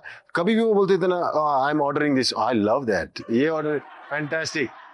फिर उसके बाद मेरा प्लेट ना राजशाही बनाता था, क्योंकि 5 लोग मंगाते थे। मैं बोलते अरे यू लाइक दिस, मैं कुछ नहीं मंगाता था, लेकिन मेरी प्लेट पे 5 की डिश आती थी। समझ में? क्योंकि मैंने अपनी चाहत रख दी थी तो you should have no preferences. No preferences means all is preference. सोचो तुम, अगर तुम्हारे पास भगवान आए और बोले कि अच्छा मांग तेरे को क्या चाहिए, तो बोले नहीं नहीं रहने दो कुछ नहीं चाहिए, तो वो भगवान बोले ठीक है ओके, निकल गया. अरे भाई नहीं, तूने मांगा ही कुछ नहीं इसलिए मैं चला गया. हाँ, लेकिन अगर आपने बोला कि आप प्रभु जो देना चाहते हो मैं लेने को तैयार हूं, अब प्रभु फंस गया है. प्रभु फंस गया. प्रभु क्या बोलेगा, क्या दूं? अभी प्रभु अपने हिसाब से देगा ना. मैं मांगूंगा तो मेरे हिसाब से मांगूंगा, लेकिन प्रभु देगा तो प्रभु के हिसाब से मांगे देगा. राइट और रॉन्ग? तो प्रभु की जो देने की सोच होगी वो उसके लेवल की होगी. वो मुझे थोड़े, अभी एक I read something about person, वो गोल्फर था. वो गोल्फ ये बनाता स्टिक्स, तो गोल्फ स्टिक्स बनाता था, तो अच्छा बनाता था गोल्फ स्टिक्स. तो उसको किसी मिडिल ईस्ट में किसी कॉन्ट्रैक्टर का ये आया था कि भैया हमको यहाँ पे गोल्फ स्टिक बनाए. तो बड़ा राजा था वो, तो उस राजा ने उसको बुलाया कि मेरे को गोल्फ स्टिक बना के दे. तो ये गया, बोलता मेरा वैल्यू देखो यार, मेरी इतनी स्किल को है कि वो गोल्फ तो तब बेहतरीन गोल्फ स्टिक बना के उसको दिया. वो उससे गोल्फ खेलता था राजा, उसको सिखाता था भी गोल्फ कैसे खेलने का. बड़ा खुश हो गया, बोलता मांग क्या चाहिए. तो इसने बोला नहीं आपको जो देना है. तो नहीं फिर भी मांगो. तो बोला ठीक है दे देना एक गोल्फ, तो क्लब दे देना है, गोल्फ क्लब बोलते हैं ना उसको, तो एक गोल्फ क्लब देना है. उसने अभी सोचा अपनी तो मांग लिया ना, अभी ये राजा है अपने, ये राजा स्टील का थोड़ी देगा, राजा तो अपने हिसाब से देगा ना. गोल्फ क्लब, सोने का गोल्फ क्लब आएगा. फिर रुका, 1 महीना हो गया, चलो कुछ नहीं आया मेल में. 2 महीना हो गया तो कुछ नहीं आया. 3 महीना हो गया, बोलते सारा फंस गया मैं, ये कंजूस निकला राजा, ये कुछ नहीं दे रहा. फिर 4थे महीने उसको मेल आया कि आपका एक अग्रीमेंट साइन करना है, आपको एक गिफ्ट आया है. तो उसको लगा अच्छा गिफ्ट आ गया, आखिर वो आ गया गोल्फ क्लब, उसमें शायद हीरे रहेंगे, सोने का रहेगा. तो बड़ी उत्सुकता से वो गोल्फ क्लब देखने के लिए गया. तो उसको बोला नहीं आपको यहाँ आना पड़ेगा. उसे लगा सारा महंगा चीज है, मुझे जाना रिसीव करने जाना पड़ेगा. तो उसने एक एड्रेस भेजा, बोला यहाँ पे आओ. वहां पे लिखा था उसके नाम का गोल्फ क्लब, पूरा का पूरा 100 एकर्स का land with all that green grass, with all the pitting holes and everything gifted to him by the king. उसके नाम का गोल्फ क्लब दिया था. और ये क्लब कौन सा सोच रहा था, ये आदमी की सोच. देखो मांगने वाला क्या मांग रहा है और देने वाला क्या दे रहा है. तुमको पता ही नहीं ये मार्केट तुम्हें क्या दे सकता है. सच में बता रहा हूं, you have no clue that another billionaire is sitting right now with us. I am telling you this. A person जिसकी फरारी आ सकती है यहाँ, जिसकी मजराती आ सकती है यहाँ, जिसके पास एक बड़ा बंगलो हो सकता है, स्विमिंग पूल हो सकता है, जो लग्जरी लाइफ चाहिए यहाँ बैठा हुआ है. अगर इच्छा करेगा कोई तो, और फिर उस इच्छा के हिसाब से काम करेगा, और फिर वो काम करते करते जो एग्जिस्टेंस देता है ना, एग्जिस्टेंस को एक चीज मालूम है, तू मुझे एक दे, तो वो टक्कर करता है, उसको अच्छा नहीं लगता. क्योंकि हम 6 रियल्म्स में रहते हैं. ऊपर देवा, फिर असुर, फिर मनुष्य, फिर प्राणी, फिर उसके बाद ये हम लोग बोलते भूत, फिर नरक. ऐसे 6 लेवल में रहते हैं. और यहाँ पे क्या होता है ना, टक्कर ऐसे, तुम जानवर वाला काम करोगे, जानवर अपनी तरफ खींच लेगा. तुम भूत वाला काम करोगे, वो अपनी तरफ खींच लेगा. तुम नरक वाला काम करोगे, वो अपनी तरफ खींच लेगा. ये ऊपर वाला है ना, वो टक्कर में. असुर जो है ना, तुम कुछ करोगे, तुम एक करोगे, वो चिढ़ता है, रुक तू एक करो, मैं तेरे को 100 करके देता हूं. समझ में आया? उसके ऊपर देव, वो तो देव तो मतलब ही देना है. तुम मुझे एक दे रहा है, ले मेरी तरफ से 100. ये है खेल. तो खेल है यहाँ लेना और देने का. तुम क्या दे रहे हो और किसको दे रहे हो, कहां दे रहे हो, वहां से आपको मिलेगा मल्टीफोल्ड. तो एग्जिस्टेंस ये देख रहा है आप पे, कंटिन्यूस नजर है. हम लोग विपासना में क्या सीखते हैं, आप बैठो सांसों को देखो. जैसे कि सांसों को देख रहा है, ये देखते देखते सांसें धीमी हो जाती है, मन शांत हो जाता है, हर बॉडी के फंक्शंस रिलैक्स होने लगते हैं, और आपके अंदर एक अमेजिंग चेंज शुरू हो जाता है. वो अगर हो रहा है, आप अगर ये देख रहे हो, ये एग्जिस्टेंस भी आपको देख रहा है. जब आप कुछ करोगे, वो आपको देखता है और आपके लिए वो कुछ करता है, क्योंकि उसको करना है, वो करता ही है. ये कर्म से जुड़ा हुआ है एग्जिस्टेंस से. कभी भी देखना, हर चीज यहाँ पे मल्टीप्लाई होती है. आपकी लाइफ में अगर सुख भी होगा वो मल्टीप्लाई होगा, अगर दुख भी होगा वो भी मल्टीप्लाई होगा. कभी देखो, दरिद्र इंसान ना, वो दरिद्रता को बनाता है, क्योंकि वो वैसे ही रहना चाहता है. उसको कितना भी करो, जैसे हम बोलते सुअर को नहला धोला के अगर छोड़ दिया कि भाई आज के बाद अच्छी तरह रहना, उसको जैसे ही गटर दिखा वापस जंप. वैसा है मन है ये वही चीज चाहेगा जो उसमें उसके संस्कार हो चुके हैं, राइट। बॉल को आप उसको गोल करके उसको बोलना बेटा अभी यहाँ पे रहना, जैसे स्लोप हो गया नीचे चला गया। इंसान वैसा है, इसीलिए नियंत्रण, अपना नियंत्रण रखना जरूरी है। और कर्म आप एक दो वो हजार लाख देगा। तो एग्जिस्टेंस पे ट्रस्ट करो, डीएक्सएन वो एग्जिस्टेंस है। आपने अगर सही मायने में बिजनेस किया, क्या आपको डाउट है आपको बोनस नहीं मिलेगा? 100% मिलेगा सर।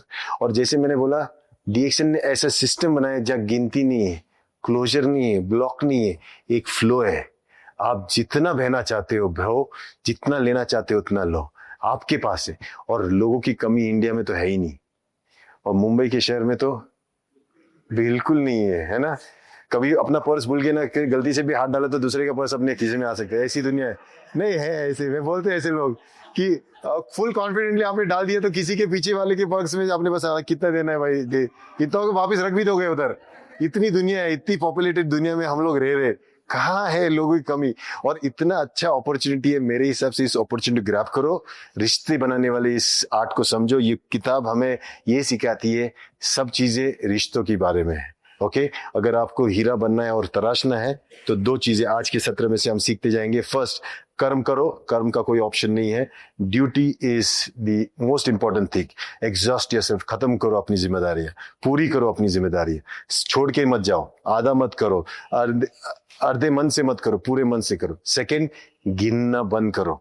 ओके, तीसरा जो है कि आप जो क्या बोलते हैं हमारा जो इमेजरेबल है, गिनना बंद करो। और दूसरा, डिस्क्रिमिनेशन मत करो, सबको समान देखो, सब अपॉर्चुनिटी सब जगह फैलाओ। ये बहुत इंपॉर्टेंट है। अगर आप करोगे तो नॉन अटैचमेंट में रहोगे, किसी भी नाम रूप से मत जुड़ो। और वो चार चीजों से तो दूर रहो जो बोधिसत्व नहीं है। कौन से? एक, मैं, जो मेरे बारे में मैं ऐसे बकरे से दूर रहो, वो कटने वाला तुमको भी काटने लेके जाएगा। दूसरा, जो तुम ये वो बोलेगा, नहीं, वो भटकाएगा। ओके, तीसरा जो बोलेगा हाँ मतलब बीइंग्स, ओके, अगर ऐसा होगा, वो अगर वैसा होगा, वो फैंटेसी दुनिया में रहता है कि सर ये वाला अगर आएगा ना प्लान तो बहुत सही बिजनेस होगा, सर ये वाला प्रोडक्ट आएगा ना तो बहुत सही ये होगा, सर ये वाला अगर ऐसा, तो हम इसको देखते हैं, अच्छा मैं भी देखता हूँ, मजे लेता हूँ। ओके, और फिर एक होता है कि सर क्या करो सर, परिस्थिति ऐसी, परिस्थिति वैसी, जो परिस्थिति। तो ये चारों लोगों से कोसों दूर जाना, कि ये तुम्हें कभी भी तुम्हारी मंजिल तक पहुंचाएंगे नहीं। ये तुमको उनकी बातों से पता चलेगा, इसलिए सुनो अच्छी तरह। इसलिए पहला step to become a bodhisattva is shravaka, श्रवण, सुनना। इन सुनो, पता चलेगा ये बोधिसत्व बनाने वाला मटेरियल है या नहीं है। Okay, so we finish session today for this 4 verses. Interesting है, बहुत अद्भुत है ना, कभी सुने नहीं। इसके बाद आप जब ये सुनोगे, ये सुनने के बाद ये बोल जब आपके मन के खेती में जाएंगे और आप उसको अपने कर्म के पानी से सींचोगे, ओके, अपने इच्छाओं के खाद में उसको डालोगे, जो फसल निकलेगी, बोलो कि ना, लोग सुनते सुनते पागल हो जाएंगे, बोलेंगे वाह क्या बोलता है आदमी, क्या अद्भुत है, कैसा है। डॉक्टर लिम ने ऐसा किया, जब डॉक्टर लिम स्टेज पे खड़े होते थे ना, एक एक ऐसी चीजें बोलते थे, लोग अद्भुत होते, क्या आदमी है यार, क्या बोलता है। तो एक इंसान था ना जो फिलीपींस में, जिसने, डॉक्टर लिम गए थे फिलीपींस और बहुत बड़ा ऑडियंस था, और डॉक्टर लिम उनको बोल रहे थे, बहुत सारी बात की कि MLM कंपनी के लोग भी वहां आए थे, और डॉक्टर लिम की कंपनी तो अभी नई शुरू हुई थी। तो डॉक्टर लिम बोल रहे कि ये हम लोग वो करेंगे। तो एक लड़का वहां से उठ के हाथ उठा के बोल रहा कि आप ये क्या बता रहे हो, आप तो नई कंपनी है, आपका कुछ है नहीं, आप हमको बड़े फ्यूचर देख रहे हो, हम अभी 22 ईयर ओल्ड है, हमारा भविष्य कहाँ सिक्योर्ड है आपके साथ। तो डॉक्टर लिम ने उसको बहुत अच्छा जवाब दिया। क्यों? क्योंकि वो सूत्र पढ़ते थे, बहुत अर्ली स्टेज से सूत्र पढ़ते थे। क्योंकि बोल जो होते हैं ना, तुम्हारी शिक्षा बोलती है, तुम्हारा अनुभव बोलता है। शिक्षा करोगे तो वो बोल निकलेंगे। अगर बुद्धवाणी चाहिए तो बुद्ध की शिक्षा लेनी पड़ेगी आपको, समझ में आए। अब वो व्यक्ति का जवाब डॉक्टर लिम ने कैसे ही दिया कि बता। फिर डॉक्टर लिम उसको सवाल उल्टा पूछ रहे कि अगर तुझे कोई लड़की पसंद है और तुझे उससे शादी करनी है, तू उसके घर जाता है और घर वाले उसको पूछते हैं कि तू इस आदमी से शादी कर रही है, क्या है इसके पास, इससे तेरा फ्यूचर कहाँ सिक्योर है। क्योंकि हर यंग बच्चा सिक्योर तो है ही नहीं, लेकिन हर यंग ही आदमी शादी करता है ना, बूढ़ा होने के बाद, सब कुछ होने के बाद थोड़ी शादी करता है। तो डॉक्टर ने उसको पूछा, तो तू कैसे कन्विंस करेगा उसके फादर को कि मैं आपकी बेटी का ध्यान रख सकता हूँ?